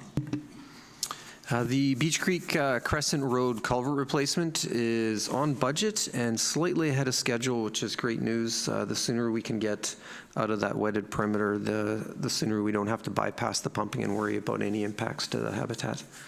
The project is going very well. There was, as from this photo, which was selected because we had done a fair bit of geotechnical testing to find out what was down there so we could put the culvert in and have structural fill underneath it. And we ran into some what we believe are Model T tires and all kinds of things from the late 1800s, 1900s, when any creek or hole in the ground was a great place to dump your garbage. So unfortunately, we had quite a few truckloads of that we had to take out, as well as some old logs in that were used as fill back in the day. I'm sure they had carts or something going across there. So it was all in one location, just happened to be the one location we didn't put a geotechnical test pit into, of course. But otherwise, the project is going very well and is on budget, aside from what I just said.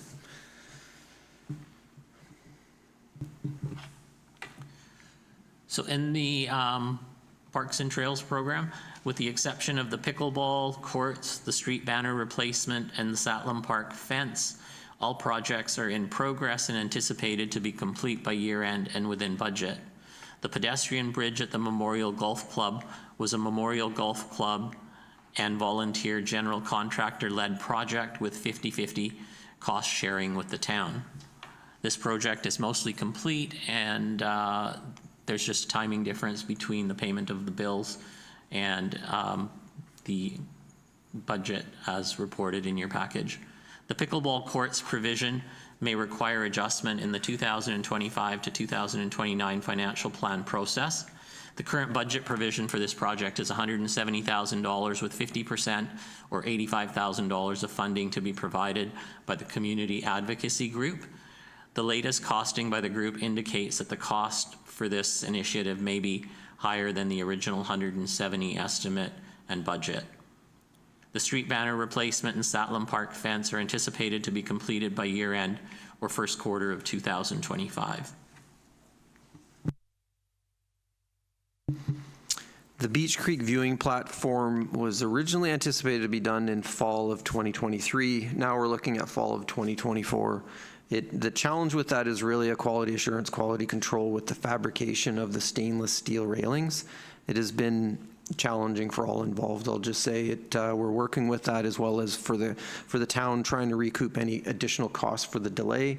So we're working with the consultant and the contractor to finish this. It is, I'd say, about 50% of the railings are up at this point. We're putting as much pressure on them as we can. We're hoping it might be done in the next 2 weeks if everything goes well. But definitely done for later this fall when we'll have a grand public opening. And at that time as well, all the planting down beneath it in the estuary will be completed, so it'll look quite lovely. And that's the lovely part I just spoke of, the coastal spit restoration. So we received full grant funding for this, which is amazing. The rock part of it has already been completed, and now we're looking at starting the landscaping. They say they're actually going to be moving in their vehicles in the next few days, but definitely the next few weeks we'll see more and more work happening out there, and they have to finish it before that September 15th fisheries window, which they'll finish the in-stream works and then have a couple weeks of just tidy up around the area, and then we will have a complete project. The pedestrian memorial golf bridge, the charming fellow on the far left there is Ron Chiavetti, and I just wanted to put a shout out to that gentleman. He, in my opinion, from an engineering perspective, did the impossible. This project was constructed and installed in 3 weeks. Is amazing. Like the amount of time that gentleman had to put in talking to 4 different fabricators constantly on a daily basis to get everything lined up, showing up on site in time, and then being installed as it was is, in an engineering world, slightly less than a miracle, but pretty doggone close. So I just want to give kudos to him and the various contractors involved in that project.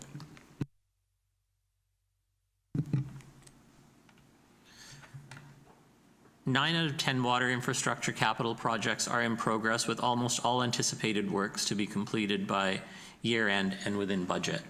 The Berwick 5 well connection project, which has a budget provision of $100,000, is not anticipated to start in 2024 due to delays in the permit process.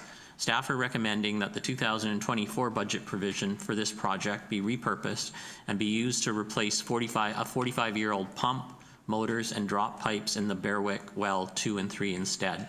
The Berwick 5 well connection project will then be brought forward as part of the 2025 to 2029 financial plan process.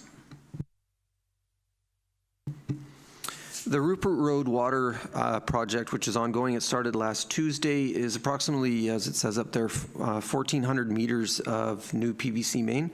The purpose of this, we've partnered with the RDN, is to provide a resilient water supply to Sandpiper, which we provide to the RDN, or to those residents through the RDN. In so doing, our partnership also provides a resilient water supply to Eagle Crest and Chartwell through a delivery of a second source by having another water main system. What it also does is for those areas and the Woods area, is it provides a secondary reservoir supply, which is another huge thing, especially when you're considering fire suppression. This project, right now, they're putting in about 90 to 100 meters of pipe a day, which is really good. And we're hoping to be done on schedule in the next 2 months. Just a breaker. I know Councillor Harris has to leave, but he has one question that he can wait, so go ahead. And it is water related, so it's apropos. But every year, every election, when we go through Eagle Crest, we always listen to folks in Oceanside who say, we really want to be on town water. And I am not seeing it listed as a capital project. I don't know if it's a capital project per se, because it's really, as far as the town side, like we have connectivity almost right there. But it's always been the issue of getting out of the contract with EPCOR. And there's a gentleman who lives in the Strata saying they're getting close to the end of their contract. Is this something that the town should necessarily be involved in trying to work with residents to hook them up with town water, or is it more the regional district? Is staff prepared to respond to that, or would you like to think about that question and respond at the next meeting? Next meeting is fine. Next meeting is fine, thank you. We need to get some details from the participants. Thank you. Okay, thank you. Thank you very much, staff. Sorry, I gotta leave. Sorry, please proceed. Thank you, Your Worship. The last project down there, well, not the last project, but the last project on this slide is Quantina Road water main. What this is basically 60 meters of water main that actually broke on Christmas Day a few years ago, which was really unpleasant for the residents and for our staff out there late that day. So we're getting in there because we've resurfaced all that area through other mains. So this is just finally getting in there and cleaning up this last 60 meters, which also goes towards replacing our entire 27 kilometers of AC water main. So we're getting that, as well as we're going to be putting in a new hydrant for better fire suppression in that area.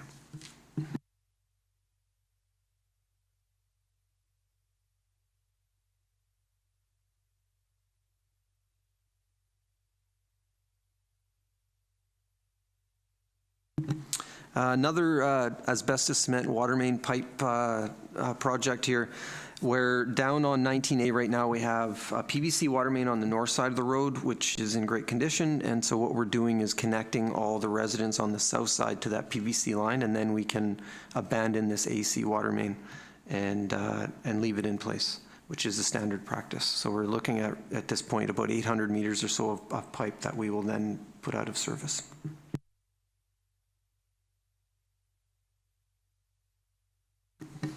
The Berwick 5 well connection, and there is a resolution request from council to basically repurpose the monies for Berwick well, because it was an old well and we refurbished it, rebuilt it, and now what we've been trying to do for the last few years is get Island Health to approve it. It's been challenging just with the change in staff at the provincial level, and so we're restarting that process basically. In the meantime, because we definitely won't get that approval this year, is we were wanting to repurpose that $100,000 to do well 2 and 3. And the story behind that is we did Berwick well 1 a few years ago, and so we have a good sense of how we're going to do it, how long these wells will be out of service, which we would do in the winter when there's less demand on the system. And we think this would be a really good project for our staff to be able to do it later this year. The water system hardware control, so those two level, that's one box, but there is another box as well. Basically controls our whole water system. So regulates your flows, your pressures. If you have a big demand like a fire happens, then it kicks in additional pumps. It's an amazing system. It also sets off alarms if something isn't going correctly, such as chlorination or a pump isn't working, so then it notifies our staff 24/7 to go fix it. It is old and dated, and we are replacing it with a newer and better system. So that's what that project is. The Higson lift station, which is down on Higson at the very northwest part of town. So this is just a general maintenance project where we're lifting the pumps out with a crane, and we won't be doing that until after September or late August, when we get through most of the season down there with how busy it is. And what we're basically is going to pull the pumps, refit them, replace some check valves, and then redo the lid so it blends in better and it's more structurally and safe for our staff.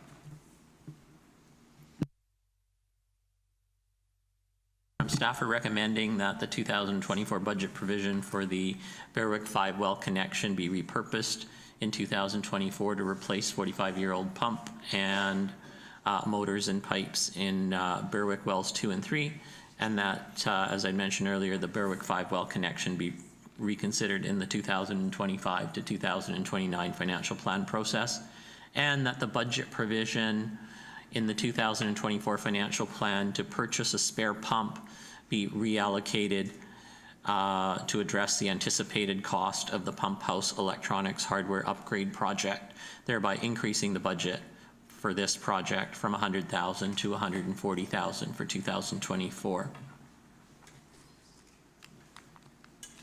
Well, the next section is on operations, or the operating budget update for the financial fund. And for those of you who are following along in your agenda packages, we are referring to page 60 of the agenda with this table. The operating revenue budget for the year is just over $22 million for the general fund. Almost 15.5% or 69% of the annual revenue has been recognized as of mid-year. Property taxes are the town's largest source of revenues, and they are close to fully recognized as of mid-year. The 1% in lieu of taxes is the amount the utility companies, BC Hydro, Fortis, and Shaw, pay for running their infrastructure through town-owned property. This revenue is collected throughout the year. Although penalties and interest revenue is trending ahead of budget at mid-year, the excess amount from budget is transferred to reserves in the expenditures area, and overall, interest does not represent a favorable performance to budget. So it doesn't result in additional revenue that could be used for something else. Rental and lease revenue for the year is trending on budget. We're halfway through the year and close to 50% of revenue has been recognized. Government grants and contributions are usually recognized and reported on at year end or on completion of projects, and hence there is a timing difference between the actual and budgeted grant revenue.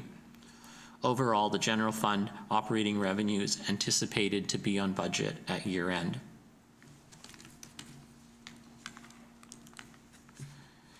So more than half of the budgeted revenue comes from property taxes. So we heavily rely on property taxation as a revenue source. Chart also demonstrates the importance of grants from other levels of government as a funding source for projects and operations. The general fund operating expenditures for the most part are trending close to budget at mid-year and anticipated to be on budget at year end. At year end for departmental operations. Also included in the operating budget, excuse me. So it's worth noting that also included in the operating budget is a transfer to asset reserves, which is the second to bottom line on this table. And the town is anticipated to put $1.6 million into general fund asset reserves in 2024. And this illustration is provided to just provide a visual on the general fund operating expenditures, like a comparison of what area, how municipal funds are spent. And we're going to now transition into the departmental updates, which is progress on 2024 work plan initiatives that were identified in your budget book. And we'll start with the Department of the CAO. Thank you, Your Worship. Thank you, Director Hare. So significant work is going into the development of the public inquiry system. Again, we still consider this being at a soft launch stage because we're getting really good feedback from the public on ways to improve. It looks easy from the outside, but it's very complicated behind the scenes. But I think staff are doing a really great job of advancing this. And we will, when we're ready to launch it, actually present to the public and council in an open meeting. So you'll know when we're officially live with that.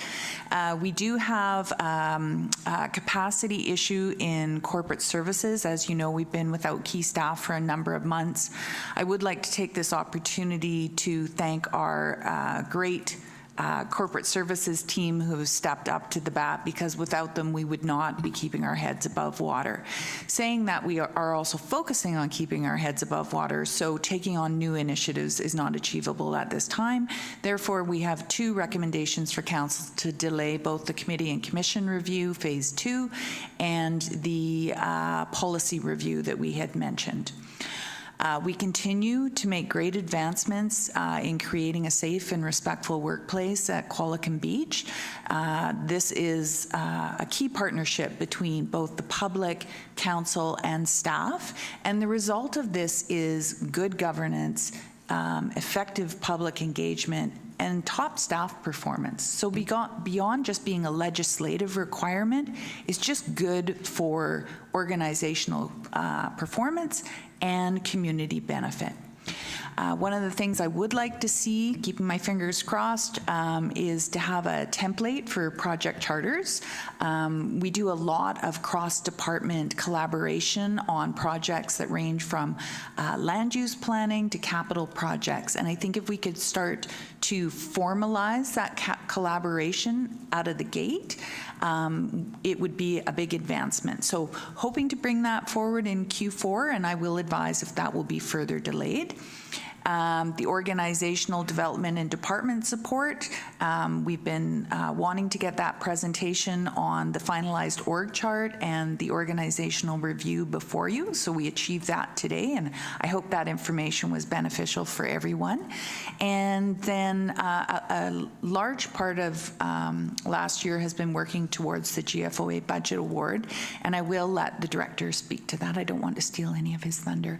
But I would like to say this level of reporting out really demonstrates council and staff's commitment to transparency and accountability. This looks easy, but this is a lot of work. And I think as the director has spent a lot of time with a lot of support from his senior leadership team, I think those people also deserve some really big kudos. So thank you for that indulgence, Your Worship. Thank you, Ms. Varela. Are you complete your presentation? No, we've got quite a bit more to go. We're going to walk through the departments right now. Okay, go ahead. Okay, and over to you. I'll take this one as well, Your Worship. We continue with the communication strategy implementation. I think we see regular reporting out on our communication strategy, and you're seeing a lot of increased deliverables and increased public engagement through that strategy. So again, Council will be receiving another update on that, but all good news.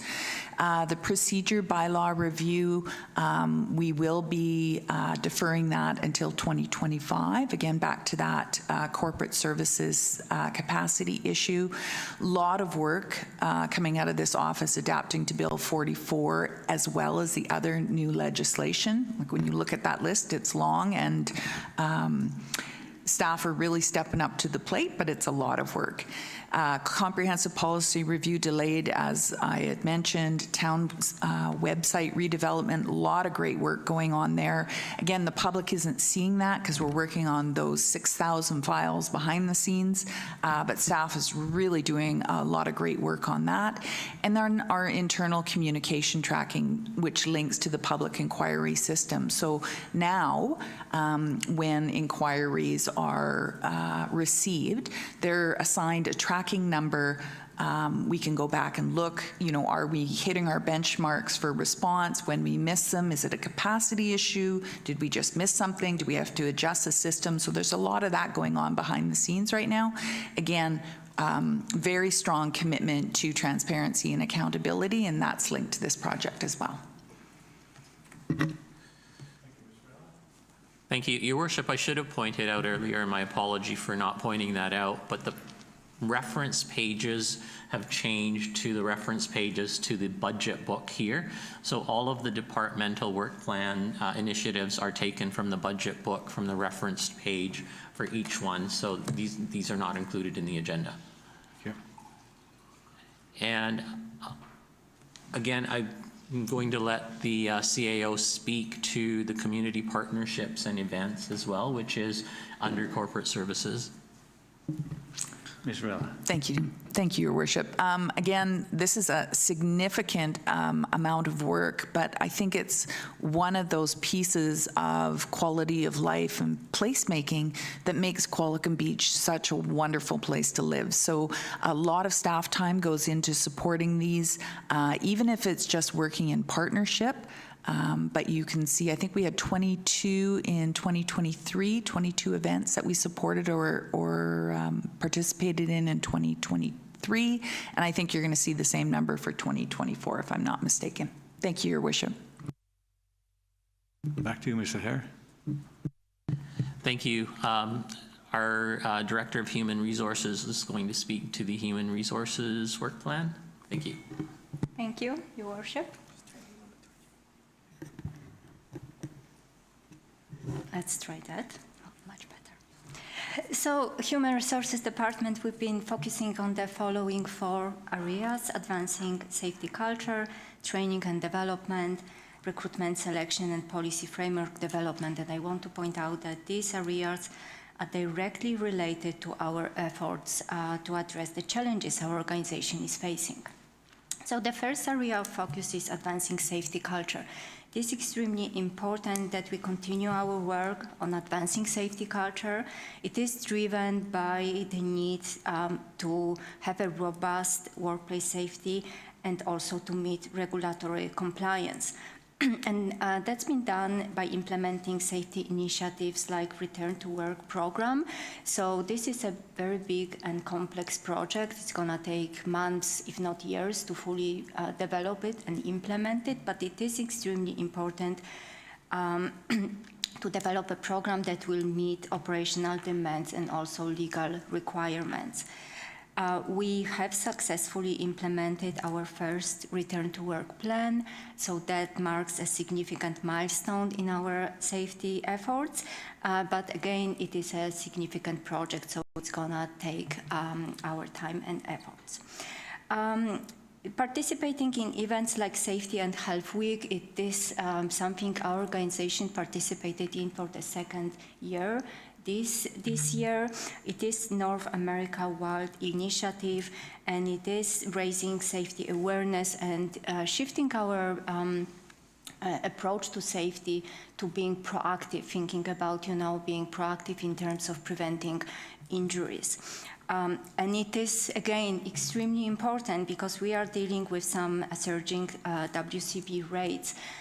Just to provide you with some background information, our rates increased from a little bit over 2% in 2020 to or estimated 5% this year.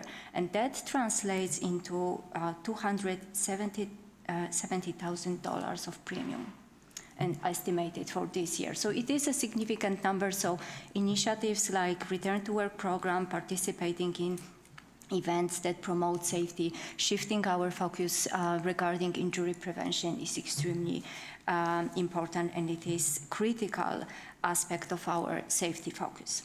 On that note, I wanted to thank Council for approving health and safety and HR coordinator position and for recognizing the importance of safety for our organization.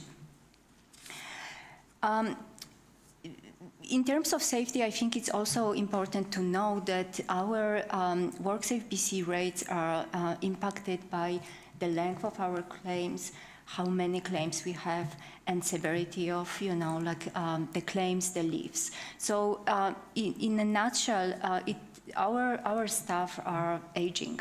So that means that they become injured more often, and when they do, their leaves, the recovery time takes longer. So it is important to focus on that, and that also leads me to a second area of our focus that is impacted by aging workforce, which is recruitment selection. So to date, we posted 17 positions, and we are on track to another record-breaking year in terms of filling vacancies that are due to turnover and that are due to retirement.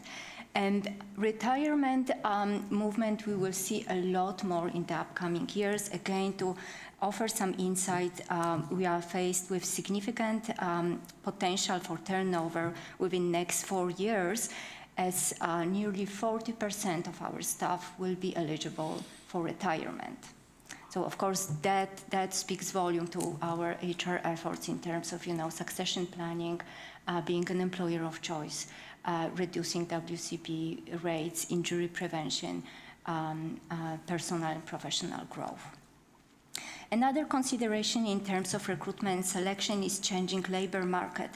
I think it is a known fact that it is becoming increasingly challenging to attract and then retain top talent. So as an organization, as HR department, we are definitely focusing on developing and implementing employer of choice initiatives. And one of these initiatives would be training and development, would fall under that. Paul mentioned in his presentation that we offered Insight Discovery session. We offered that to all staff, and that session laid a strong foundation to optimize departmental and individual performance. We also offered several impactful training sessions, including respect in the workplace, gender diversity, and sessions on mental health during the Safety and Health Week. It is, again, our focus, because it is training and development in general is consistently ranked really high in importance for employee retention and organization growth. And the last area of focus I would like to comment on is policy framework development. So we want to be a modern, agile organization, and for that, we need a robust policy framework, and we are committed to creating policies, procedures, programs that would foster this innovative and modern workforce.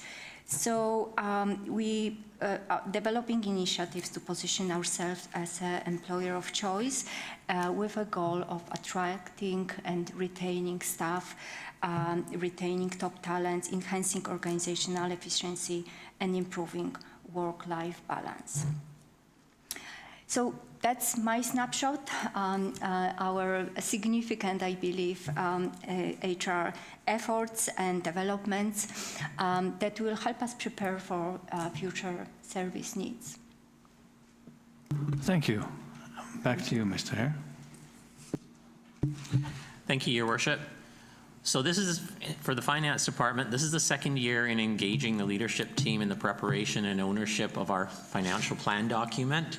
The Finance Department has prepared this document based on the Government and Financial Association's best practices, with the intention of the financial plan being a policy document, a financial plan, an operations guide, and a communications device.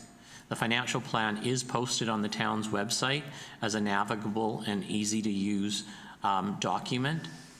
The Finance Department also coordinated and oversaw the 2023 audit and preparation of the financial statements. The audited financial statements of the town were approved by Council in May of 2023. The Financial Information Act requires all local governments to prepare a statement of financial information, which is known as a SOFI, in a prescribed format, and for it to be approved by Council. Town of Qualicum Beach's SOFI was approved by Council in June 2024 and submitted to Municipal Affairs. LGDI reporting is another type of detailed reporting on revenues, expenses, property taxation and utility rates, debt servicing, and general statistics, which need to be completed and submitted to the provincial government by May 15th of each year. This was completed on time and submitted. Property tax bills and utility bills were sent out in the third week of May. May to July 2nd is an extremely busy time for the front office staff with in-person tax and utility payments, and I'd like to recognize our front office staff for all their hard work during this period and for addressing resident concerns and questions in a very respectful and thoughtful manner. The first and second quarter update is a comprehensive update on progress to date as you're seeing today, and is aligned with both our strategic plan and annual and quarterly reporting out on progress.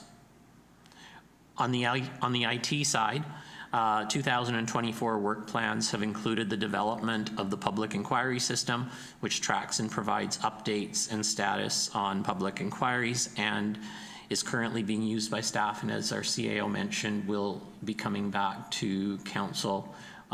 We'll be coming back to Council with a presentation on that before Q4 of this year. The system is, as I mentioned, currently being used by staff, and we're refining it as we move along. The development tracker, which is an online portal that provides information on the status of development applications, is in progress and anticipated to be complete by year end. The website development that you've heard about is also a coordinated effort between corporate services and IT, and good progress has been made on the website project, which is anticipated to be operational by year end. The IT team has also made enhancements to electronic meeting systems during the year, installed CCTV systems at the airport and at the town hall parkade.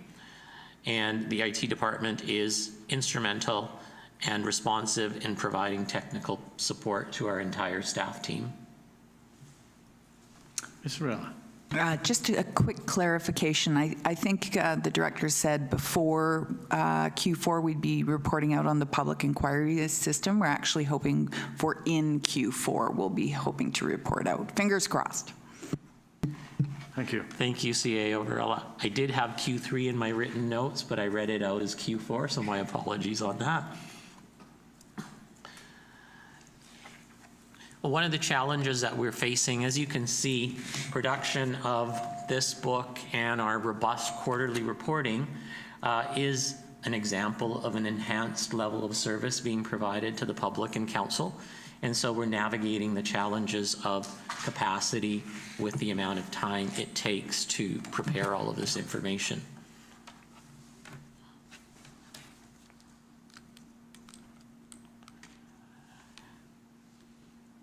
And as we move through, I'll briefly speak to police operations. Our officer in charge is away. However, our police department provides frontline policing and community policing, and staff will request an update and presentation on police services at a separate meeting. And then we'll move into fire operations. You have the floor, Chief. Thank you. The fire department has had success and challenges in completing our 2024 projects and initiatives in the first 2 quarters. The BC government changed the first responder scope of practice with training for the new endorsements required by September of this year. This took a significant amount of staff time to complete the lesson planning and development, new equipment research and purchasing, and the instruction for it. We also seen an increased demand in Q2 for fire inspections and phone inquiries linked to the new short-term vacation rental requirements, which required staff time and resources. Some days it felt like the phone was ringing off the hook with requests from members looking for information. Staffing was also down by 1 FTE, with a reduction in administrative support due to other municipal priorities and the hiring process for the emergency vehicle technician taking longer than expected. With the mandatory first responder scope training and reduced staffing, it was decided to pause the review and revisions of our operational guidelines and policies until the fourth quarter of 2024, and delay the increase in our Fire Smart outreach until 2025. That's not saying we're not completing any Fire Smart assessments and outreach, we're just staying at the same level we were as last year. The 2024 recruitment class is making significant progress, is on track to reach the exterior level by the end of 2024. And the Community Wildfire Resiliency Plan is complete, with fuel management plans prescriptions scheduled for completion in the fourth quarter of 2024. Our 2 highlights for Q2 is that the community outreach and recruitment has been well received, with attendance at public markets and events, as well as the fire department's website and social media platforms. This is bringing in recruitment with a significant number of applications coming across. The second highlight is our succession and professional development plan for the department's leadership team, which I feel has reached a milestone with both Captain Golub and Captain Simondo graduating with their Fire Officer Force certification in June, and are completing the last course in their Fire Prevention Officer certification. Both of them will be well qualified to step into a leadership role if required. The senior firefighters and lieutenants are also completing their Fire Officer 1 and Fire Officer 2 certifications, with at least 2 members able to advance the next rank if required. That to me is the highlight. Our #1 priority is to ensure we're able to respond to incidents and provide training for members, and we're meeting those qualifications. Thank you. Thank you, Chief. Mr. Hare. Thank you, Your Worship. And next department is the Planning and Development and Emergency Program. Thank you, Mr. Hare. The first item up here is labeled Housing Capacity Work, and I think it encompasses a number of different initiatives which Council is familiar with, all the Bill 44 implementation, as well as responding to other legislation that's been introduced by the province. So that's not a new one to you. I won't dwell on that, although there will be details in future meetings as well as past meetings. Bus garage project, there's a report on that coming up later. Saahtlam Park as well. So the skate park is another major project that we've been working on. We are planning to prepare a report for council later this year so that we can prepare for the implementation of the skate park next year. So stay tuned. That will be coming back to council probably September, October. We'll see. And operations facilities modernization, as mentioned earlier, there's some detailed work as to the feasibility of one particular location that we'd like to explore before issuing the RFP for the consultant to detail that design. Other projects that have been underway, we have our development approvals review process, which was done with grant, fully funded with grant funding through the province, and that was done with a partnership with Vancouver Island University. That work is complete. The grant has been reported on, so now it's a matter of packaging it up in a manner that's suitable for council and the public, although I would say it is already a resource that staff is relying on in terms of updating some of our application forms and, you know, preparing to modernize some of our policies and bylaws.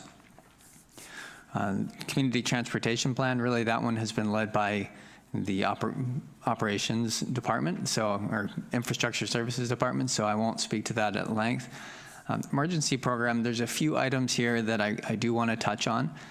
We talk a lot about the provincial legislation related to housing, but it's also important to note that there's other key legislation that has come forward from the province with relation to the emergency program.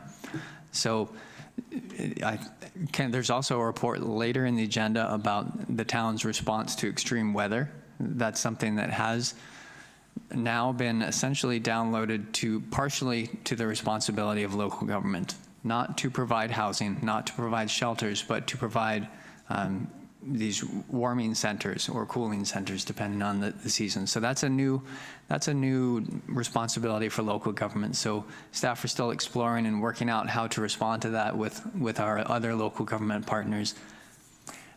Similarly, the province has also introduced the Emergency Disaster Management Act, EDMA, as it's referred to, which, among other things, requires First Nations collaboration in all aspects of emergency preparedness and response. So our emergency program coordinator is actually out of the office today at a training in Courtenay, you know, because all emergency programs are currently working through the details of exactly what that collaboration with First Nations will look like. So stay tuned, but it's definitely going to be a significant topic of discussion in the coming months and years.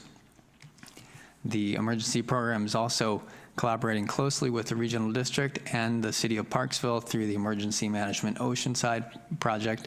We are reaching out to community organizations, and there have been a number of outreach activities scheduled. Probably the biggest, most exciting one is that we are preparing for the Emergency Expo, which will be at the Qualicum Beach Civic Center this September.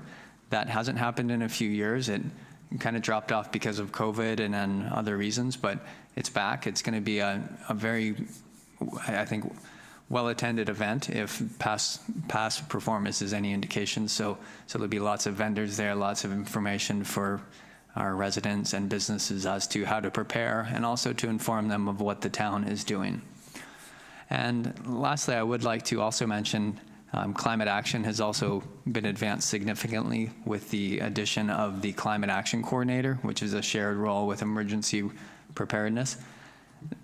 That's taken major steps forward. We are advancing the review of all town facilities in terms of energy efficiency, which will hopefully, if we're approved for that, will flow directly into capital funding, which is available through the Federation of Canadian Municipalities. So that's very exciting. We've seen an update to the town's community emissions inventory. We recently just received a new update from the regional district, which we're in the process of updating on the website. So that's exciting to have that partnership with the RDN to provide those statistics. Our Climate Action Coordinator has also completed the corporate emissions inventory project, which in previous iterations, which it's been a number of years, that was done by a consultant, but our staff is now capable of doing it internally. So that's fabulous news, and that will be published, you know, as soon as we're able to compile it and put it in a format that's consumable by council and the public. So with that, I'll conclude our the planning and community development portion of the presentation. Thank you.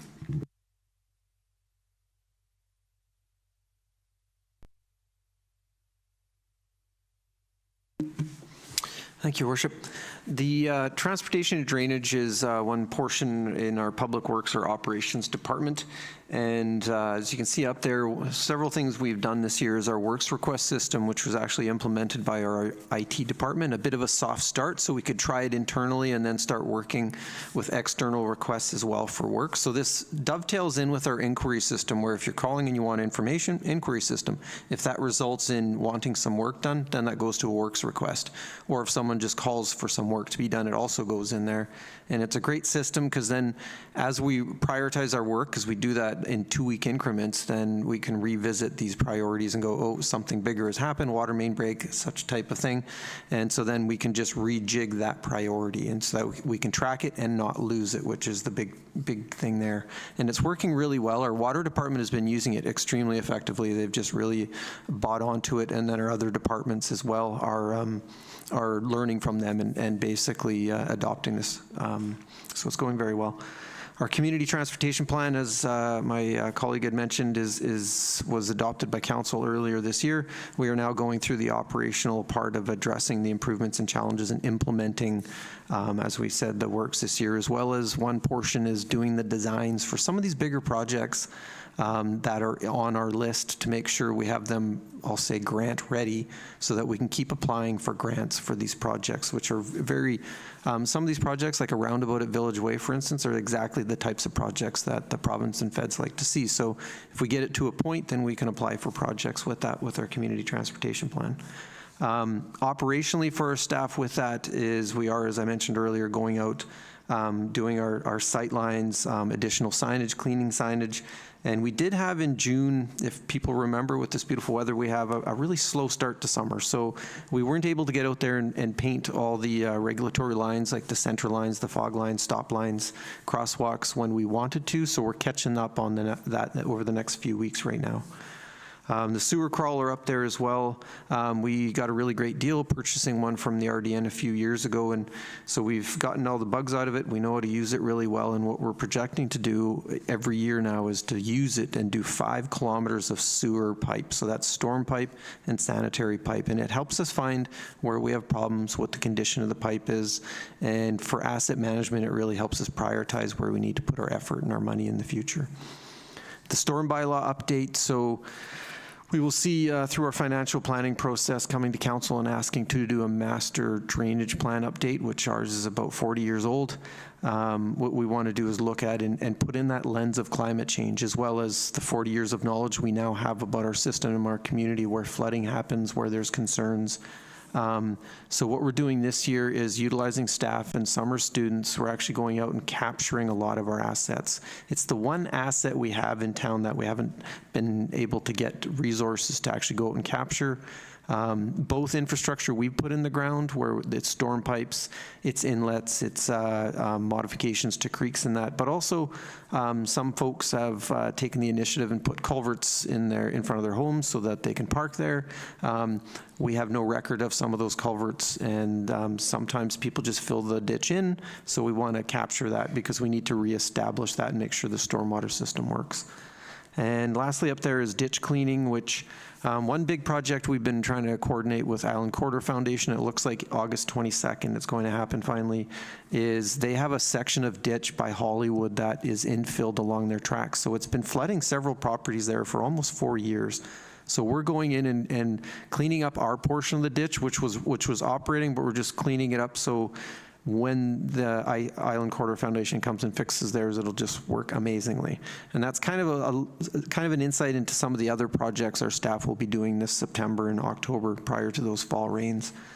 Another couple projects is our beach washrooms. We have now put up the signage there for all-inclusive, as well as we're in the process of removing those gender-specific signs on the sides or covering them up.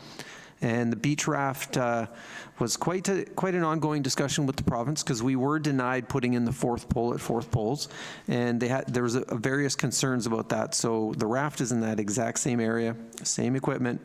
So we through my colleague Luke here, were able to find the right person to say, go ahead and put it in. So we got it in Monday morning, and so it's there.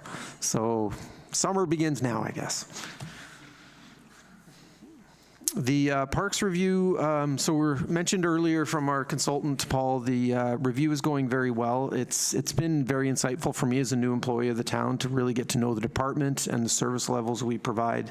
And we're looking at bringing that in the first council meeting in September to council, with our recommendations of service levels, the resources, and basically opportunities and challenges with all of our various parks. And at that point, and in September and October, incorporating some of the concerns over the years that we've also heard from resident groups and residents about some of our parks. And on that note, I'd really like to say we really appreciate council and the public's patience right now, as our department is transitioning through some significant vacancies. At times, some days we only have 50% of our staff there, just from various things that are happening right now. So we really appreciate their patience, because we're trying to keep up with our usual great service and just are not able to. But we are continuing to prioritize places like the waterfront, entrance features to our town, the sports fields, the cemetery, to make sure that we don't lower those levels of service. And then in some instances, the neighborhood parks aren't getting quite the love they need, but we're hoping to get through this by late September into possibly December, depending on how quickly we can resource some of these vacancies. The buildings, so Altus did a really good facility review some years ago. What staff are doing now is they've identified how and what needs to be done to our buildings over the years. The lens we are putting on that now is who's responsible for those, because many of our buildings and facilities are leased by others. So we're just basically going through, I believe, about 50 plus years of leases and just figuring out if it's a gutter cleaning, is the tenant supposed to do it, or is the town responsible, that type of thing. So we're hoping to have that complete in the coming weeks, and then with that, rolling out consistently every year an ongoing 5-year preventative maintenance program for all of our facilities to make sure we know what we're supposed to do, and if we're not getting there, then we're keeping council aware of that. If it's a funding issue or just a resource, or if it's a lease or a tenant issue, then we'll be advising council. Thank you, Mr. Dickinson. Mr. Hare. Thank you, Your Worship. Over to our Manager of Airport Services to speak about the airport. Thank you, Your Worship. So airport services on page 106. So the new aviation fuel system is installed and it's up and running. The old aviation fuel system, gas system, was an underground system. It was 40 plus years old.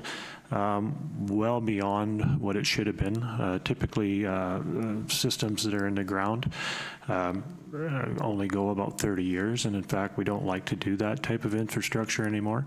So the new system is safe and reliable. It's a double-walled enviro tank, completely contained in the event and the unlikely chance that there would ever be a spill. It's a completely contained system. ACAP applications that I mentioned earlier, they have both been submitted as of June the 1st. That was the one for the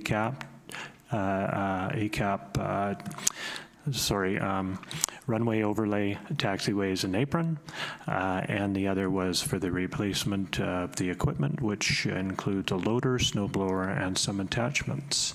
And again, we'll find out in April of 2025 on both applications if we are successful. The Good Neighbor program, as we presented last week, is now on our webpage. And again, the intent of the Good Neighbor program is to create awareness for pilots on noise that is generated from aircraft.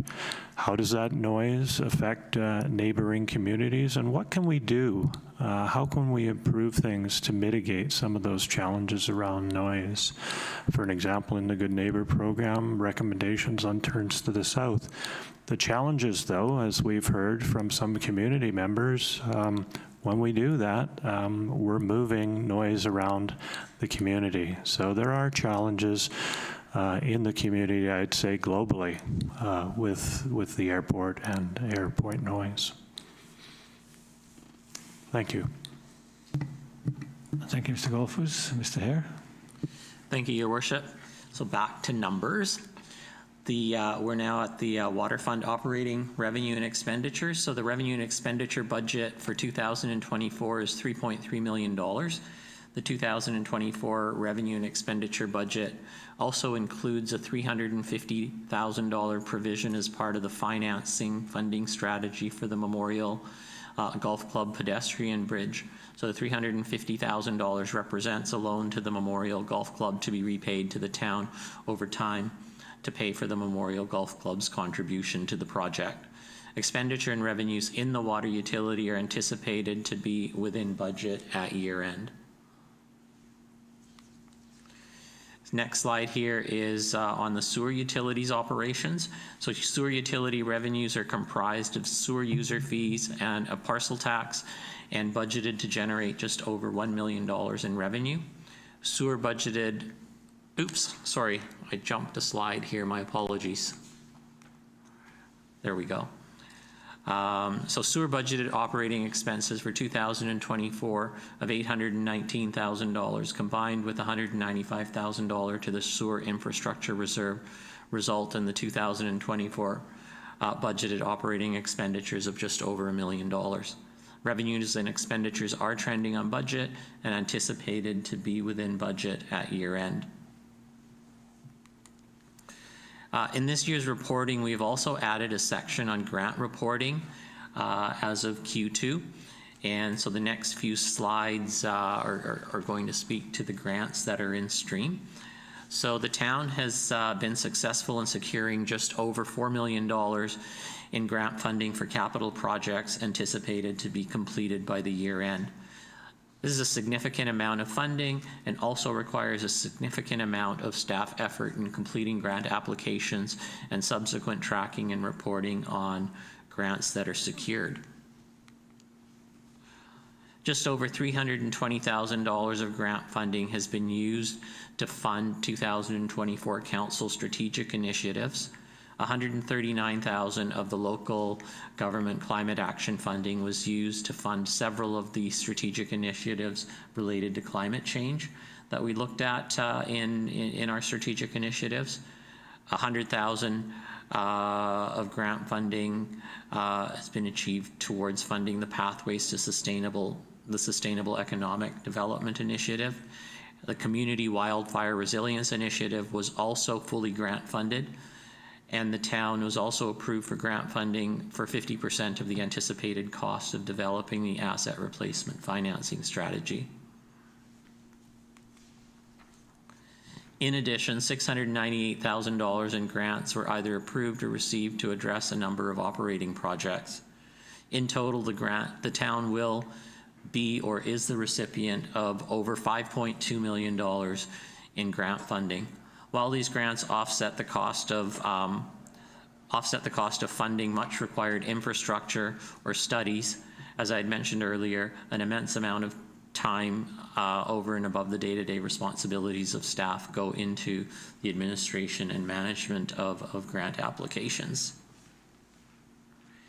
And we are on our last slide here.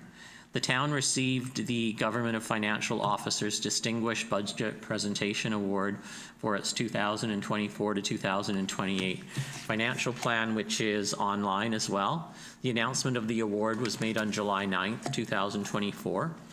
The award reflects council, and as the CAO had mentioned, the award reflects council and town staff's commitment to meeting the highest principles in government budgeting.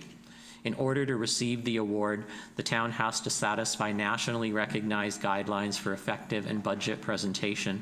The guidelines in reviewing the town's budget document assessed how well the budget serves as a policy document, a financial plan, an operations guide, and a communications device. So budget documents must be rated proficient in all 4 of those categories that I spoke of, and in 14 mandatory criteria within those categories to receive the award. And on that note, that concludes our organizational update. I would be happy to answer I or the team would be happy to answer any questions. Thank you. Well, on behalf of council, first of all, I want to congratulate especially our financial department and the leadership of our CAO for your award recognition, and also for the work you've done to help us make sure we make good decisions, since fiscal responsibility is a top of priority of all of council. So thank you and congratulations. Thank you. Any questions regarding the presentations? I'm going to go back to on your agenda, page number 3, and we'll do these seriatim, and then we'll have a brief break for 5 minutes. I think there's some probably need a washroom break by now, so we'll go to that page of financial services on page 3, and we'll take them one at a time. So I could have a motion for the first one. Councillor Skipsey, Councillor Young, discussion, all in favor, motion carries. Thank you.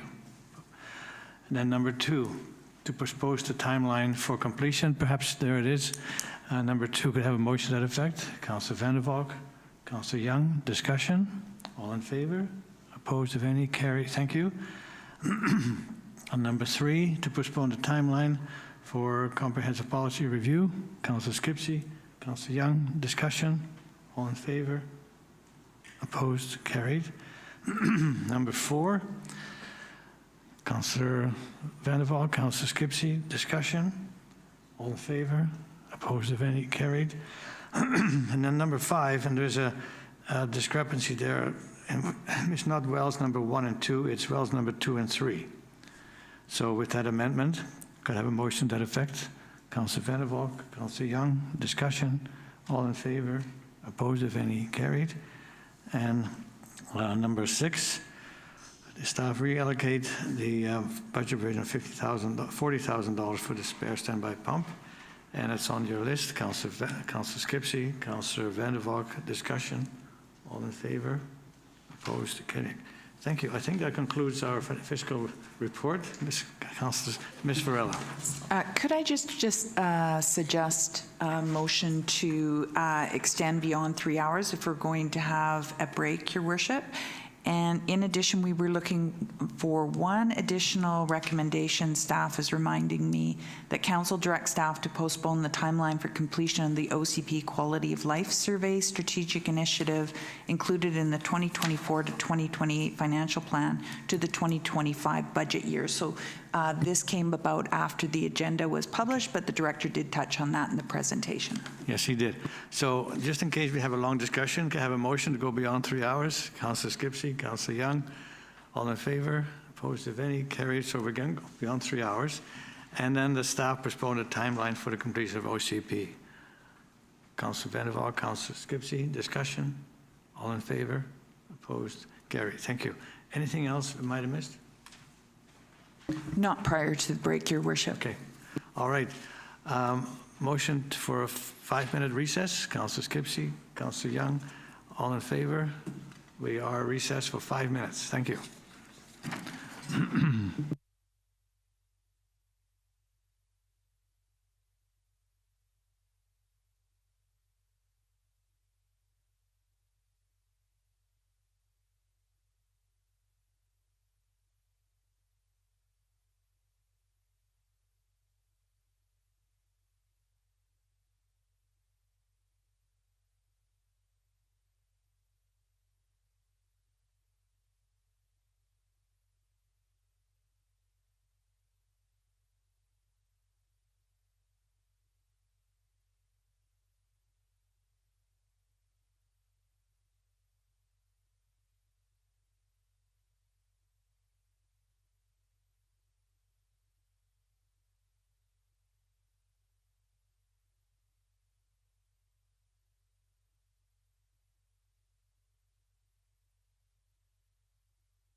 To order, and we're at the corporate services announcements.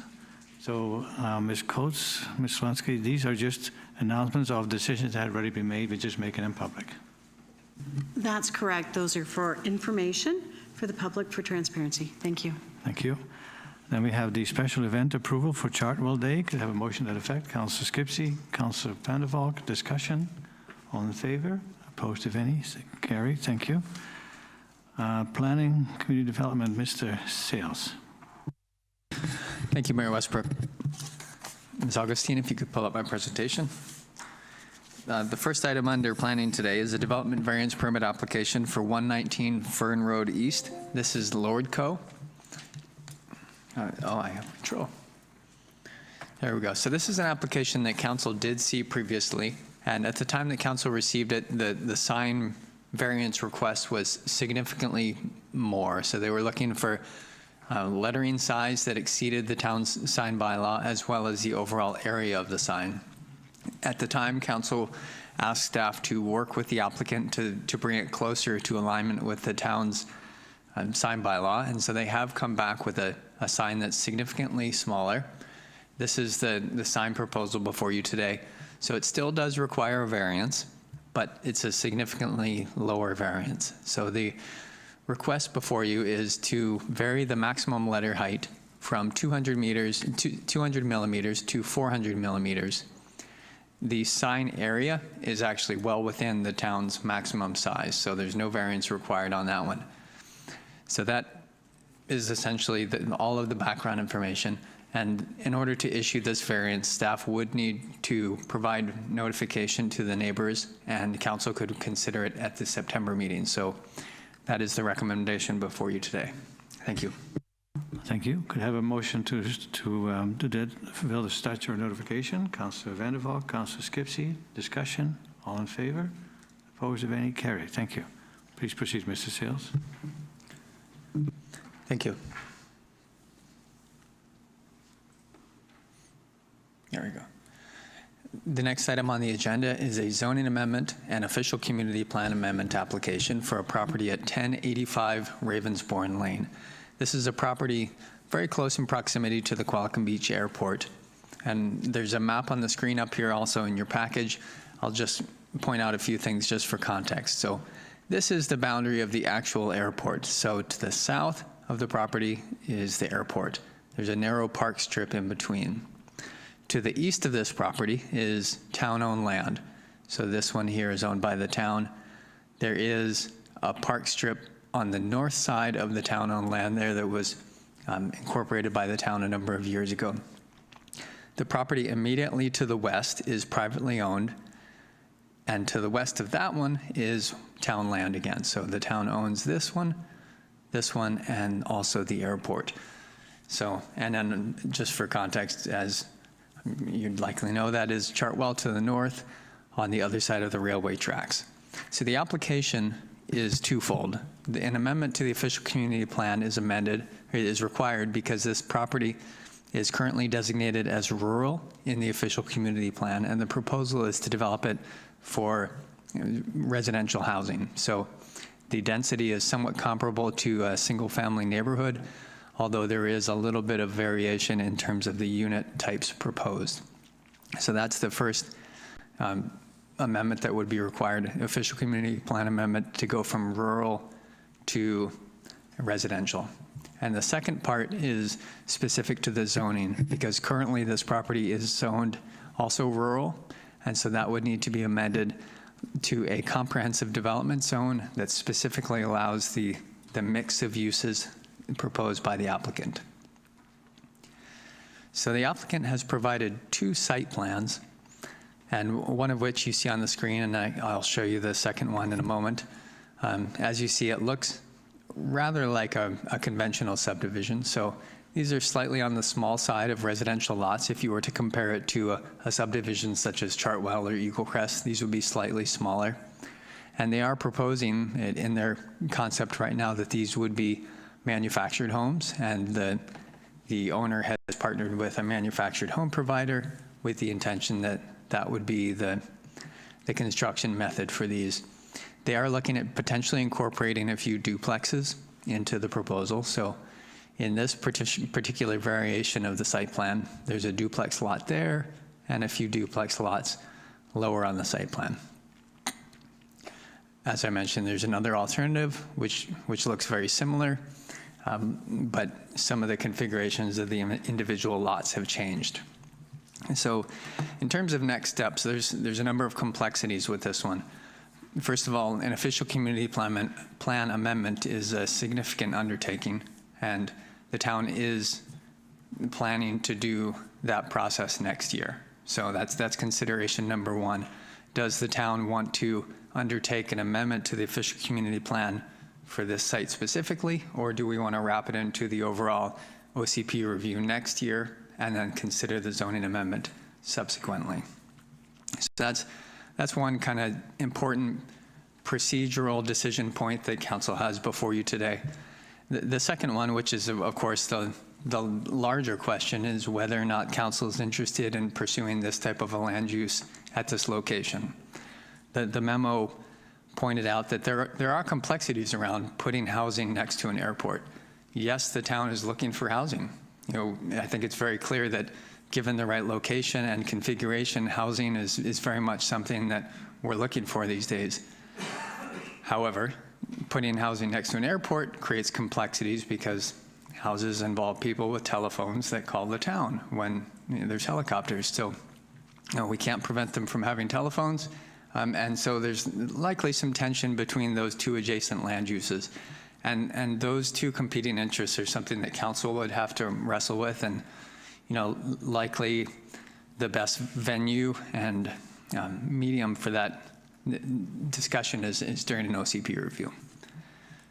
So the staff recommendation before you today is twofold. First, that the official community plan amendment application for 1085 Ravensbourne Lane be referred to the 2025 official community plan review for discussion as detailed in this memo. So that would mean that the application is not considered independently of all the other housing discussions that will be undertaken next year.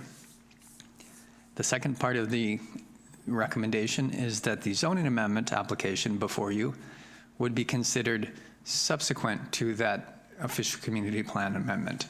So once the town has determined whether housing is something that the town wants in that location, then we would be looking at details in terms of whether this specific application is what the town is looking for. With that, it concludes my report. Thank you. Thank you. Any questions? And does council wish to make a motion regarding these recommendations? Councillor Skipsey? Well, I am supportive of the two recommendations from staff. I think I've been fairly consistent over the last 10 years saying that I think the time for OCP amendments is during an OCP review. And, I think this is a pretty big ask going from rural with only 1 or 2 housing units permitted to now what we were just looking at. So, and also I think that it should be a larger discussion about all of the properties in that area at the same time. We could be talking about the entire area. And also, what are the needs that the town would like to see out of this or have met out of this? Like, is it providing additional affordable units? Is it perhaps asking for some community amenities? I think there's more conversations to be had here, so I'm happy to move the two recommendations from staff. Thank you. Can they be taken both at the same time, Ms. Coates?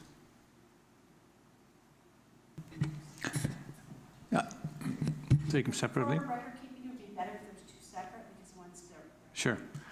So you moved the first one. Okay. And seconded, Councillor Young. Discussion, Councillor Vander. I have more questions about the actual project, which I don't know if that would be appropriate at this time, but I am wondering when Mr. Sales said manufactured homes, just for my clarification, would that be the same as mobile homes? Is that 2 separate things, or would the property be the land subdivided and bought, or is it rental pads, or just to have a little more background information for myself? Mr. Seals? Thank you. So through the chair to Councillor Vanderbalk, there's two components to the question, so I'll address them separately. The first is whether manufactured homes are the same as mobile homes. So mobile homes as a label is kind of fallen out of fashion, because I think there's an association with the old single-wide mobile homes of the 1960s, 70s. Manufactured homes now are in many ways just houses. They just happen to be built elsewhere. So there are some relative consistencies in terms of dimensions, but they just look like houses. So that's the construction method. And for various reasons, the owner and the partnering manufactured home business, that's how they're proposing to build it. There are advantages for efficiency, cost effectiveness, and various things. So the second part of the question, though, I think will require more discussion, and that is, what is the tenure of these homes? Like, are they going to be parceled off, subdivided, and sold independently? Or are they going to be retained by the owner in the long term, more akin to a manufactured home park? Or maybe there's some other tenure that they're proposing, like a cooperative ownership. That level of detail hasn't yet been finalized. So at the time when council does choose to really advance this zoning amendment application, there will be more information required before council can really make an informed choice. So if council said, we want to consider this right now, there would still be a bit more information we would have to request before you would have all the information you need. However, today it's as much about process as anything else in terms of advising staff as to how you want us to handle this application. Thank you. Thank you. Did that answer your question? Thank you. So on the first recommendation, are you ready for the question? All in favor? Opposed to any? Carried unanimously. And then the second one is to postpone the consideration following the conclusion of the OCP. Councillor Skipsey, Councillor Vandervalk, discussion. All in favor? Opposed of any? Carried. The bus garage report, Mr. Sales. Thank you, Mayor Westbrook. The bus garage design project has been underway for quite some time, and council has seen a site plan like this in pretty much exactly the same form. So I won't repeat all the details, but I'm just going to give a quick overview of the overall concept for the site. So this is Fern Road, Memorial Avenue. This is the land that is owned by Naked Naturals, and depending on the outcome of council's decision making, they will proceed with a new updated application. So this portion of the site adjacent to Fern Road is proposed to be a park or public square. So there would be amenities on that portion of the site, and I'll show you a slide with a little bit more detail on that later. There is parking proposed in the southwest corner of the site. That would be public parking. The access to the parking would be either from this portion of Fern Road, just to the west of Tosh, or there's also an access from 4th Avenue. And 4th Avenue is the truck access for the Naked Naturals development, and also visitors would have the option of parking in the Naked Naturals parking lot here. So this is the surface level. The next slide I'm going to show you is the potential for underground parking on the location.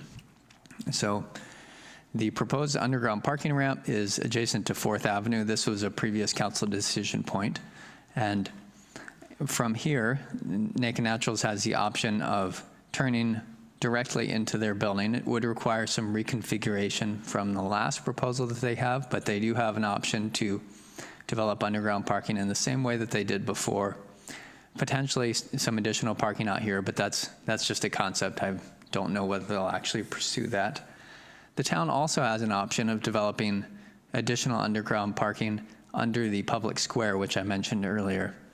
So that if the town chooses to develop underground parking, it would go here. At some point in the future, there's also potential for some surface development in this area. So I'll just go back. So where the parking lot is now, that could in the future become some other civic amenity, and there could be underground parking in that location, which would be accessed by the same underground parking ramp. I don't have slides on it, but the report before you also includes the mobility study, which was another component of the overall project. And there are some good insights as to not only the functionality and feasibility of this particular site, but also the engineering consultant looked at other intersections in the uptown area, specifically really focusing on Memorial Avenue.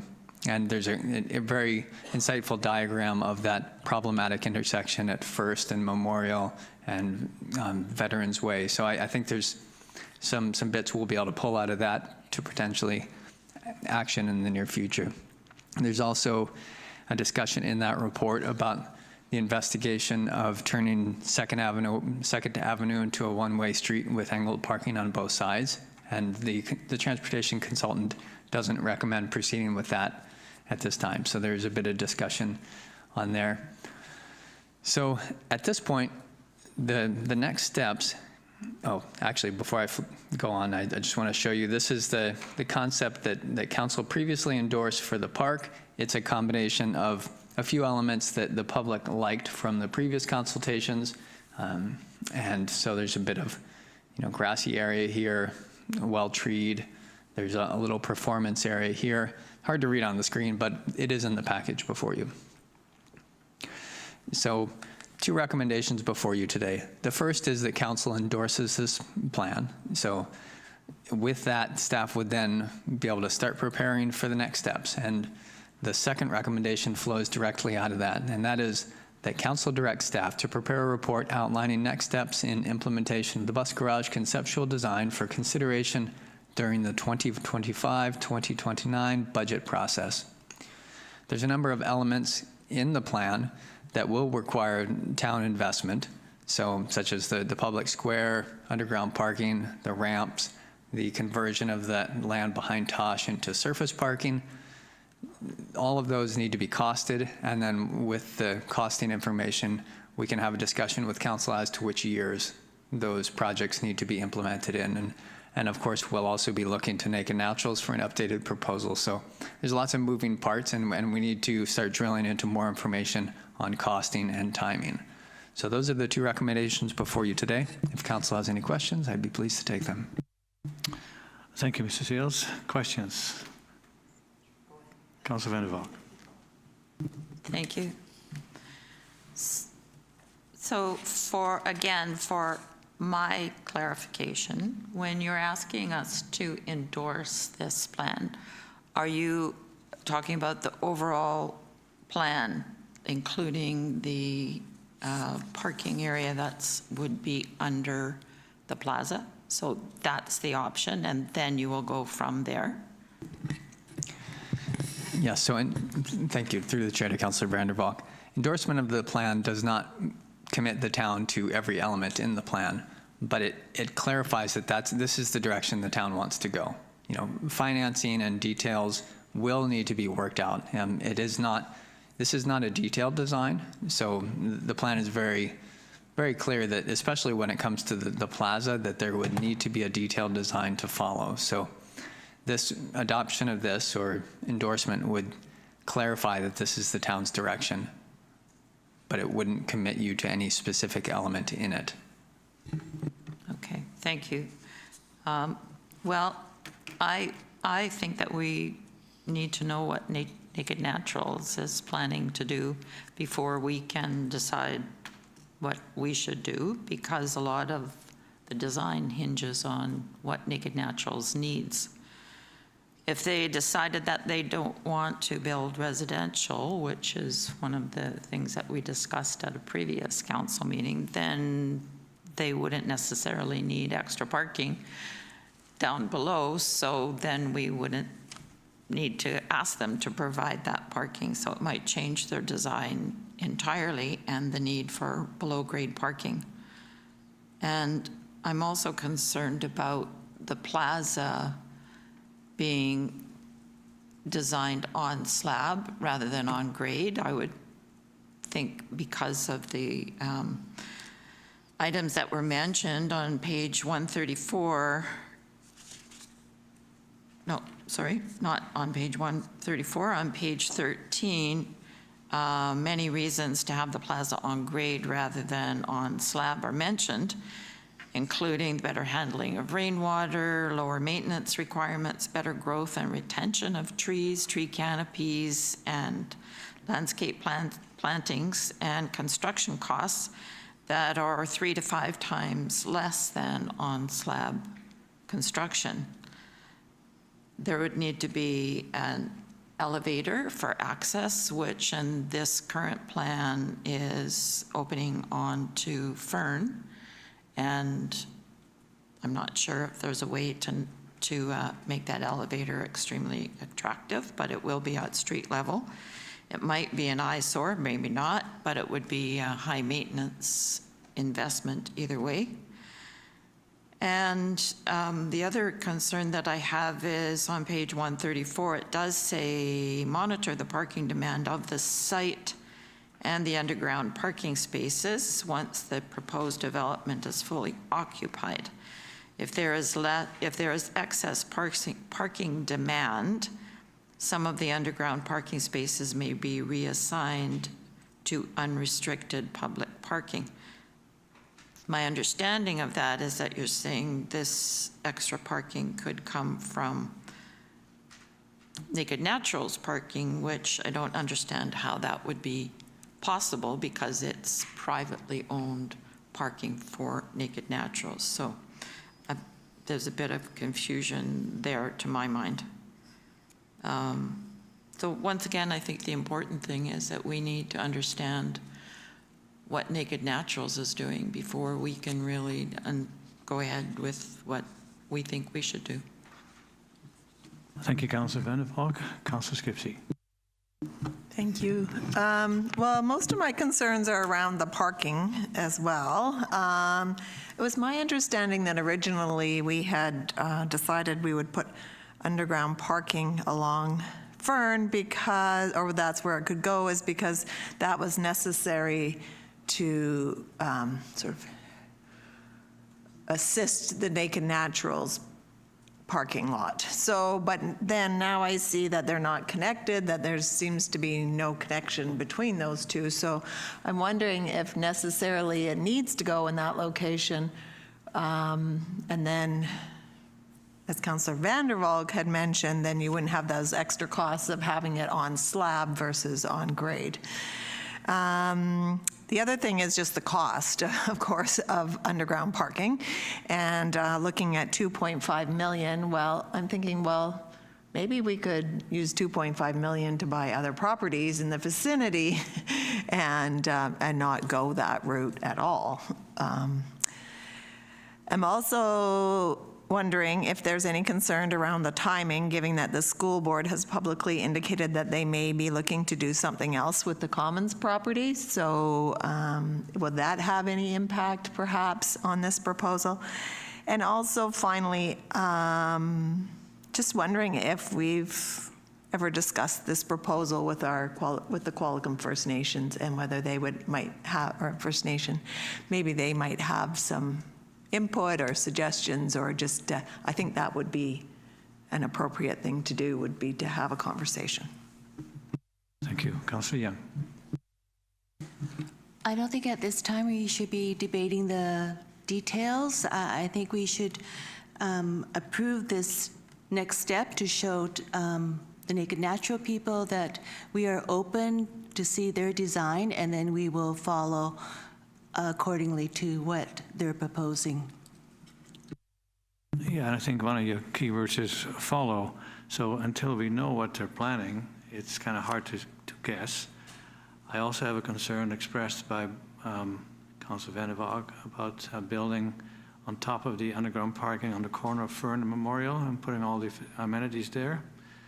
Personally, I thought where the ramp is going, and we made that decision, is to turn from looking at this picture, turning left, to have underground parking behind the old schoolhouse. We own that property, but we can't do all that digging at the same time as Naked Naturals is building, because the whole place will be in disturbance. So I think we need to step back, ask Naked Naturals to come up with their final plan for what they plan on doing, have a conversation with our First Nation folks, and also, Councillor Skipsey pointed out the comments, the school district has indicated that they're planning to do something on that property. So I think we need to align all these things, and right now to make a decision, say we endorse this plan, I'm not ready for that. Like I said, particularly because of the underground parking on the corner of Fern, and also what Naked Naturals is actually planning on doing. So at this point, I would recommend that we defer this till we have more details from Qualicum Foods and from the school district, and after meeting with our First Nation friends. Second, thank you. Discussion? Mr. Sales. Yes, thank you, Mayor Westbrook. So I think it's important to point out that the development application for Naked Naturals was deferred until the town had decided what to do with the town's land. So I think if the town were to turn around and say, well, we don't want to decide what we want to do with our land until you decide what you do with theirs, it's a chicken and egg thing. I think the concept was that the town needed to decide what we wanted to do with our land, and then Naked Naturals would adapt to that plan. So that's essentially what this is. So their original proposal had access to the underground parking here. Because the town wanted to have the option of not building this parking under here, so it may be on surface, maybe on slab. It could be built, this concept can be built either way. That's why this underground parking option comes in this way. So essentially, this is the information that the town would provide to Naked Naturals to say, okay, now it's your turn. You need to go and finalize a site plan. And the town has already informed, like based on council direction, that this is the ramp location, right? So that information has already been provided to Naked Naturals, as well as, discussion at a previous meeting that council wanted to make sure it was clear that there's no obligation to put residential development on the top of the Naked Naturals building, but that wouldn't change the ramp location. It's very clear that there's some level of discomfort with the concept of endorsing the report. I think it's also very, very clear that we don't have all the information right now in terms of the cost of all these amenities, like who's building what Naked Naturals is doing in the first place. So I think probably better wording in the recommendation would have been to receive the report. Because otherwise, if it's not endorsed and it's not received, then it's kind of in flux. Staff would be in a hard position where it's not really clear how to proceed from here. If council is willing to receive the report, at least it gives a foundation so that we can start to do the investigative work to give council all the information you need to move forward. As well, Naked Naturals would have an understanding that this report has been received so that they can finalize their plans and then submit to council.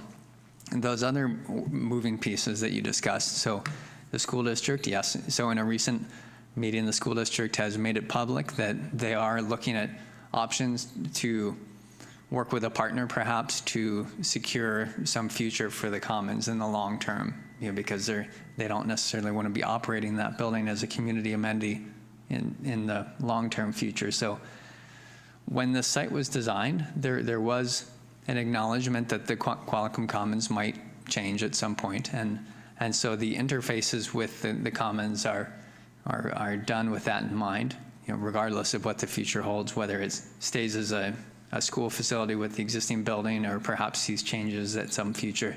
The site concept is quite adaptable to that. Qualicum First Nation,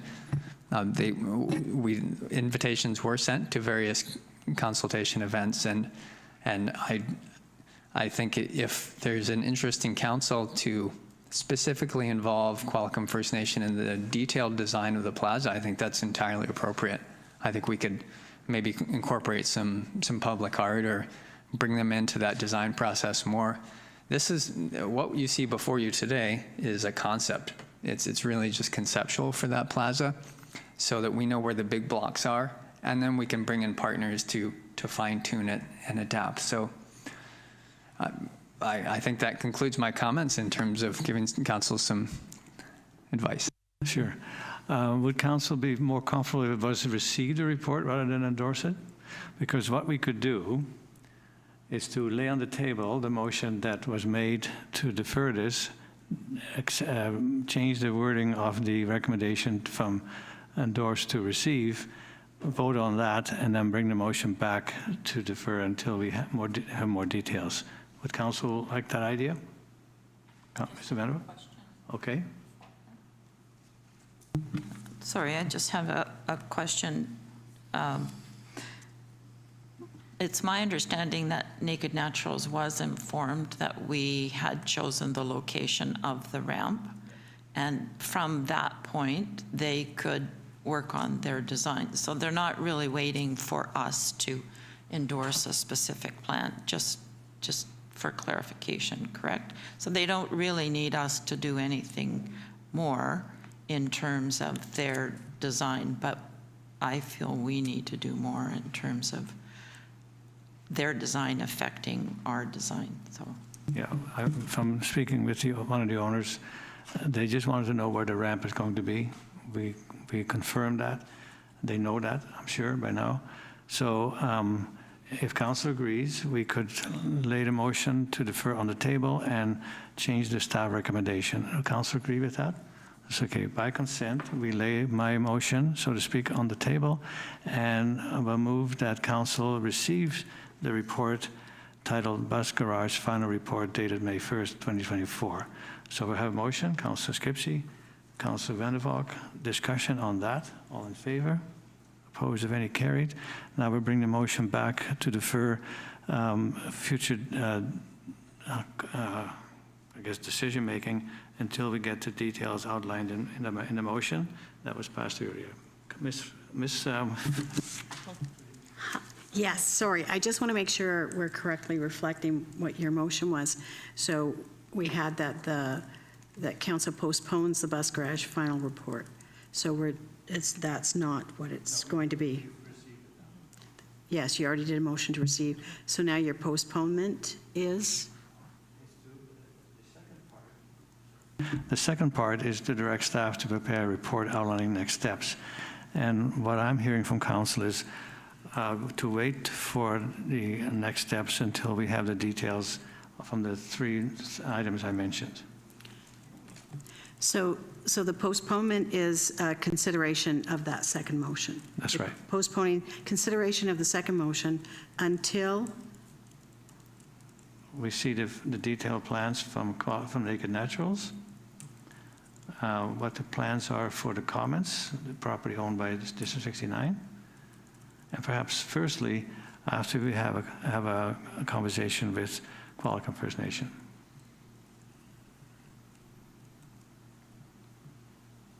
Okay, so we'll have those 3 bullets included in the motion to postpone that. Thank you. Great, thank you. So that was a motion. Are you ready for the question? Yeah. So on the motion that's now brought back from the table, so to speak, Councillor Vandervalk, are you voting? Are you voting early? No. Okay. Go ahead. I thought we were voting. Yeah. So I'm wondering if staff feels that they can start looking at the next steps if we can tell them to start looking at the next steps rather than postponing it? If there's more. Yeah. It's unfortunate Councillor Harrison had to leave, but I agree with the sentiments about not having underground parking on the corner of Fern and Memorial. If we're going to do the amenities on top, we've seen enough information that is a serious consideration for cost and everything else. If we're going to need more parking, I should personally suggest parking behind the old schoolhouse. But we also looked at some other parking opportunities, and we talked about more on Harlech, where there's a stretch from behind the fire hall basically to Beach Road, where we could have angle parking. And that would be, I think, probably more than 50 parking spots right there, which would replace the parking that used to be at 2nd Avenue. So there's a whole bunch of things that perhaps we can indicate to you that we don't like the underground parking on the corner of First and Memorial. But I think we should just wait until we get these other conversations with the First Nation, the school district, and they get judge for themselves. And that is the motion. So are you ready for the question? All in favor? Opposed? Carried unanimously. Thank you.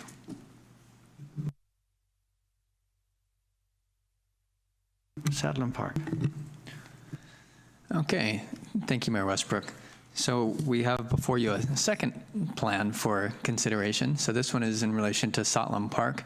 This one was undertaken with the following objectives. First, to explore how Saahtlam Park's existing conditions and assets have changed since the original 2020 conceptual plan. In 2020, as Council would know, it was referred to as St. Andrews Waterfront Park, so it has since been renamed. There was the intention to re-engage with interest groups and members of the public and Council to investigate key issues and challenges, and then to revise that 2020 concept plan with an updated vision statement, site plan, recommendations, and kind of take that to the next level in terms of determining a path forward. This diagram is hard to read, but this is just directly captured from the report before you. But this just goes through the major phases of the project. The consultation for this began last year, and then this year has primarily been spent refining the overall site plan and then preparing to present it to Council. So this is the overall concept plan for the park. We have the St. Andrews Lodge historical building here. There's a number of amenities on the site, but primarily the site is natural with footpaths, leading through the site, but also, down to the waterfront. Currently, these footpaths are aligned with the existing asphalt, so where possible, the asphalt would just remain. If there's any new footpaths to be constructed, it would likely not be asphalt. It would be some sort of a gravel. This over here is intended to be a play structure, and then there's a pavilion concept here, which Council can determine whether or not to proceed with that or how to proceed with that in the future. So there's two parts to the recommendation. Well, the first is endorsement of the report. If you'd like to change that to receive, that would be entirely acceptable. It doesn't make a big difference either way. The second one is to direct staff to prepare a report on next steps for the implementation of the Saahtlam Park detailed plan for consideration during the upcoming budget process. And once again, this is important because then we can start to put together some detailed costs for elements like the play structure and work with the St. Andrews Lodge Historical Society on the implementation of the washrooms. So moving forward to the next steps, we just want to start to wrap our heads around exactly when those projects would take place, how much they'll cost, and how to phase them all. So those are the two recommendations. Thank you. Thank you. I think you'll find a lot more support for these two recommendations, but in light of being consistent, we could change endorse to receive. It's okay? You're okay to this motion? Okay, go ahead. Yeah, I just think because this one outlines clearly that this plan does not illustrate an exact or final layout for all the potential improvements. Rather, it provides a vision and strategies for planning, assessing, and implementing desired changes over time. So I think that's pretty clear. So I'm more comfortable with endorsing. We'll take them one at a time. So the first one is to endorse. You making that motion? Have a seconder? Councillor Young. Discussion? Councillor Skipsey. There's only one thing on that first page, it's page 3. There's a few dates that are a little out of whack. So it was 2020 when Council decided to retain the lodge, and 2021 when the Historical and Cultural Society was formed. So I wonder, and then maybe 2021 would also be when the park opened to the public. So with this minor changes. Sure. Can I ask a quick clarifying question? Councillor Skipsey, thanks for pointing those out. Are those in the staff memo or in the consultant report? They're in the consultant's report. Okay. That we're endorsing. Maybe afterwards, if you could point those out, we'll get those corrected. Thank you. Thank you. So the motion has been moved and seconded regarding the first recommendation for the discussion. Councillor Vander.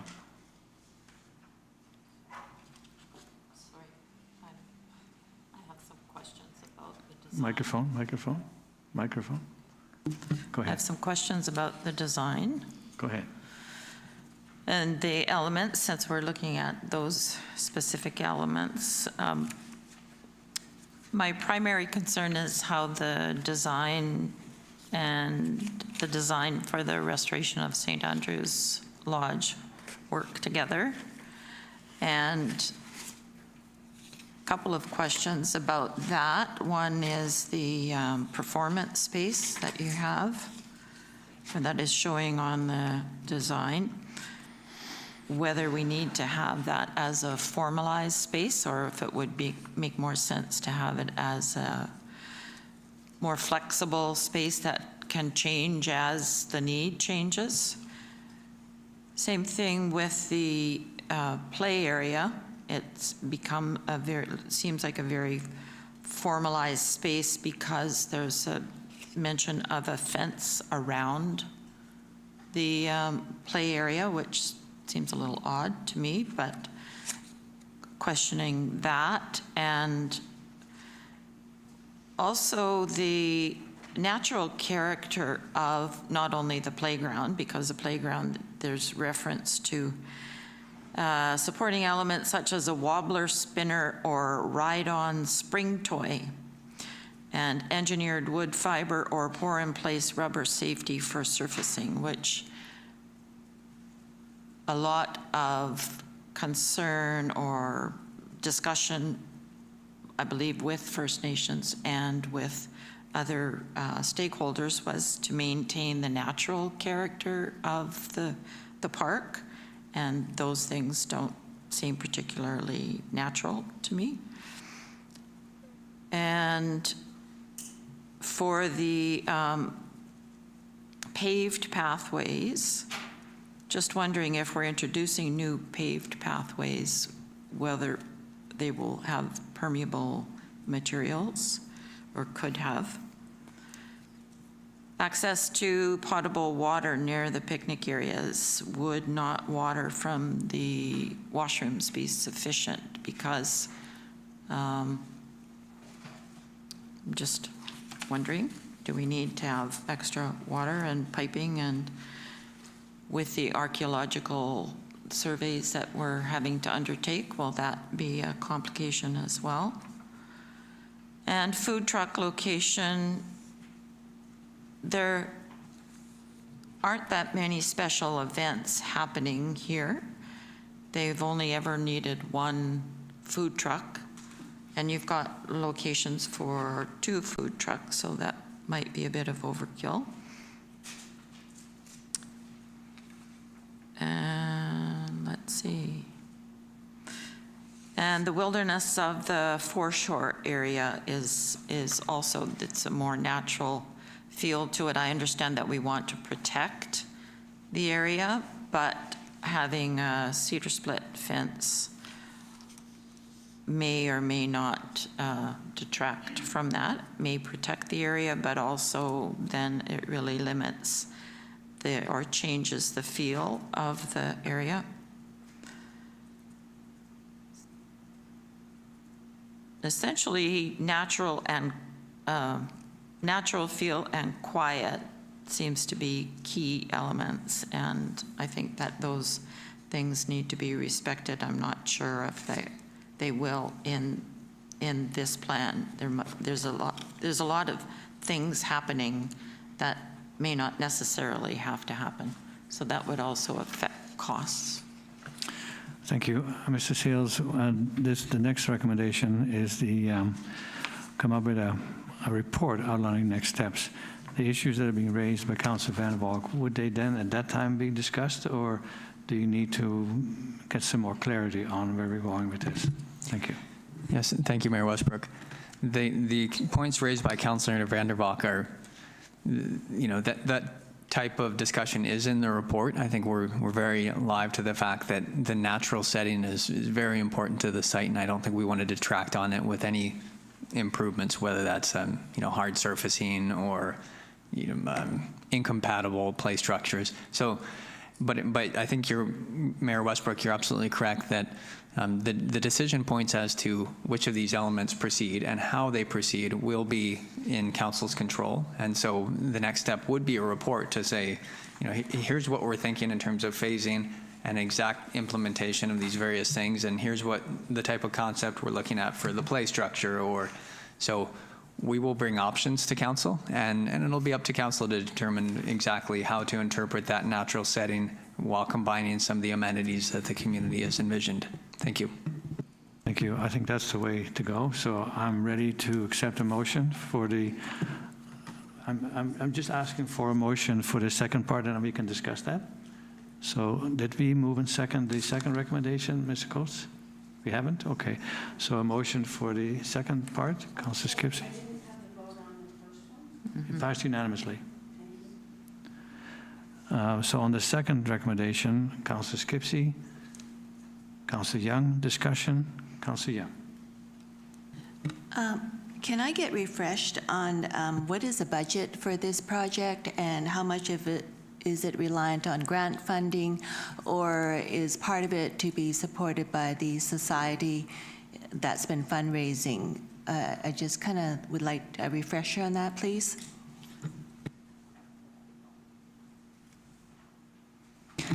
Thank you. Through the chair to Councillor Young. So the society is raising funding, but they're raising funding specifically for the lodge restoration. So in terms of the cost sharing, the council has already committed to making a contribution towards the externally available washrooms that'll be incorporated into the lodge. And if I can stop wiggling around so much, it would be in the northeast corner of the lodge there where there's a bit of a storage building, and that part would be converted into externally available washrooms. So that budget is already incorporated into council's financial plan. And Mr. Hare has so kindly pulled up the budget allocations for the park. So we have $250,000 in 2025 and $350,000 in 2026. Thank you. I think with keeping it in line with natural, we'll probably cover, the budget will cover that. So we're good. Are you okay? So on the second recommendation has been moved and seconded for the discussion. All in favor? Opposed, if any? Carried. Thank you. And we have the extreme weather response, Mr. Sales. Thank you, Mayor Westbrook. This will be the shortest of my presentations. This is just for information purposes. As I mentioned earlier, council and the public are aware that the town now has an obligation to respond in times of extreme heat and extreme cold. So extreme heat conditions are defined as daytime temperatures exceeding 29 degrees for 2 or more consecutive days, and nighttime temperatures 16 degrees or warmer. So at that point, the town is required to provide some sort of a response. And in the recent incidents where it did exceed these temperature thresholds, the town partnered with Parksville and other areas, or collaborated with those other areas. So in the town, the town hall was available as a cooling center during the day, during operational hours. The library was also available. And on Sundays, when those two facilities weren't available, the Ravensbourne Aquatic Center was available if people needed to cool off. So that's essentially the framework for extreme heat response. Extreme cold weather response is a little bit more complicated because of the time when people need support is during nighttime hours, and it's a little bit harder to accommodate those needs with existing facilities. So staff are collaborating with partners from the regional district and the city of Nanaimo, in the city of Parksville, and we will be bringing back a report with more of a regional response to those elements. September, October, sometime in that vicinity before cold weather hits. Thank you. Thank you. So this time is just to receive this information. Councillor Vander, Councillor Skipsey, discussion, all in favor? You have a question? Go ahead. I did notice that on the extreme heat, on Sunday especially, that Risebridge was at the Adam Walker's office, our MLAs, and I believe they were funded provincially. Is that something that we can rely on, or are we expected to now do our own thing? Thank you. Excellent question. So the funding that was used to compensate Rise Bridge, the volunteers or coordinators and those people working, it did flow through the town. So the emergency function can put in funding requests in advance of these. Like when we know that this extreme weather condition is coming, we can forward a budget request and they'll approve that budget. So in this case, the Rise Bridge employees that were doing community outreach, bringing water bottles to maybe people in their cars or in areas that didn't have cooling, they were doing outreach. All those employees were paid for by funding from the province, but it did flow through the town through our emergency function. Thank you. We moved in second to receive this report and more details, so ready for the question. All in favor? Opposed? Carried unanimously. Municipal operations, the Bay Street slope stabilization. Mr. Dickinson. Thank you, Your Worship. Before Council is a report recommending the award of Bay Street Stabilization Project to David Stalker Excavating for $599,147, excluding GST. Bay Street has a history of slope failure that has been monitored by geotechnical engineers as the slope continues to fail to this day. Their recommendation was to complete improvements to Bay Street to stabilize the slope as soon as possible. The proposed work reduces the risk to private property above and below the slope. As well, it stabilizes the town road and a water main and sewer main that runs underneath that road.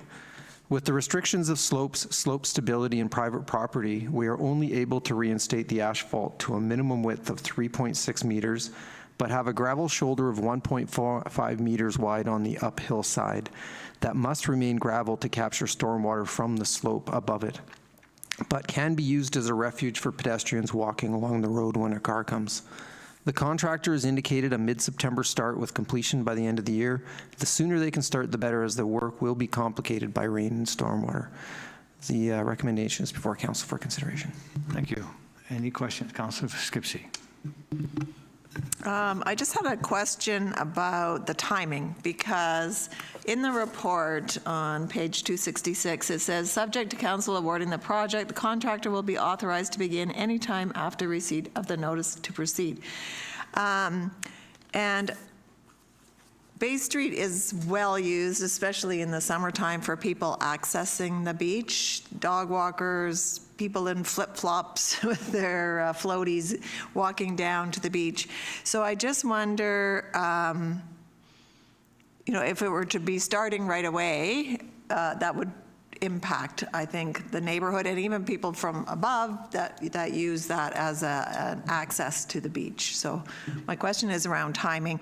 The other one is around gravel. I understand now from the explanation why that's proposed, but again, as I say, people are walking, flip-flops or whatever, and if there is a softer surface or anything else that might be an alternative.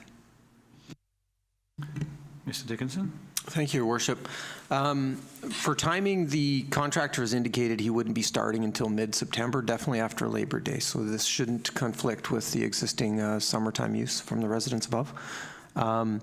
That shoulder is about 1.5 meters, sometimes a little bit larger. The challenge, we're trying to balance between it having to be drain rock, because there's a French drain beneath it to collect all that stormwater from the slope, and making it safe for people to walk on. So what we're going to do with that 1.5 meters is we'll have about a 0.5 meter of denser, like a limestone kind of crush that you see on some of our trails that people can walk on safely. And then that additional meter will be larger and harder to walk on. So the intention is that we have 3.6 meters wide road, where sometimes right now it's less than that. It just has that white fog line and about 1.5 feet beside that. That isn't, to many of the residents I've heard, doesn't really make them feel very good.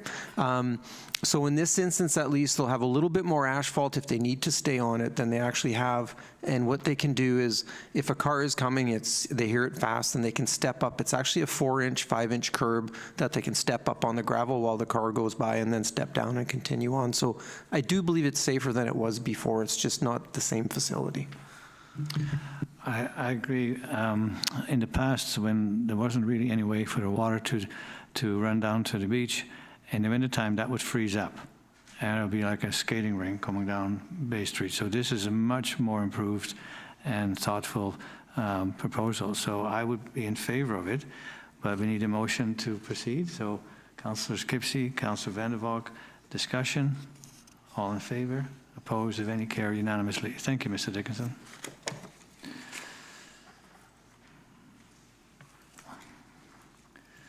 And now we need the fire rescue, so I assume Chief Collins go on. Thank you. The report before you is for the Fire Service Training Building. In 2019, Qualicum Beach, Coombs, Hilliers, and Dashwood Fire Departments received a joint UBCM grant to fund the modular training building that was installed behind the Qualicum Beach Station in the fall of 2020. In 2023, it was identified that there was no formal agreement for the facility's maintenance, liability, or use in place. The recommendation before council is to authorize staff to enter into an agreement that will mitigate liability, clarify ownership, and costs associated with the maintenance and future upgrades of that training facility. Thank you. I move the staff recommendation. I just need a seconder. Councillor Skipsey, discussion. Councillor Skipsey? Well, I just wondered on, under point number 11, costs, is that the Qualicum Beach Fire Response will be responsible for all the costs incurred in relations to regular maintenance of the facility. And I just wondered why we're taking that on and that's not split cost or anything. Fire Chief, up to you. Thank you. Through the chair to Councillor Skipsey, regular maintenance to us is the tightening of the doors, the painting of the floor, the small stuff. And since it's on our facility in our area, it's easier for us to do the regular maintenance without basically nickel and diming our partners. When it comes to the bigger projects, maybe like replacing the walls or repainting the whole structure, that's not regular maintenance and that will be split. But the day-to-day maintenance that our members have to do just to keep the facility operating, we've taken that on. Thank you. So ready for the question? All in favor? Opposed, if any? Carried unanimously. And then the fire rescue report. Chief? The report for Q2 is before you. As you can see, calls are on track. January was a high call volume month for us, but everything else has been on track with what we normally see month to month. Thank you. Any questions to the chief about this? Seeing no questions, then just to receive the report. Councillor Young, Councillor Vander Valk, discussion. All in favor? Motion carried unanimously. Thank you. This has been a marathon of a meeting with lots of information, but I think it demonstrates how much work is being done by our staff, from our CAO to our managers to the directors and all the staff, including people behind the counter making sure the IT department works. So thank you both for making sure everything works properly. Thank you so much. There's been a ton of information, and I think the community should feel good about how their tax dollars are being spent. So with that, a motion to adjourn. Councillor Vander Valk, Councillor Young, we are adjourned. Thank you.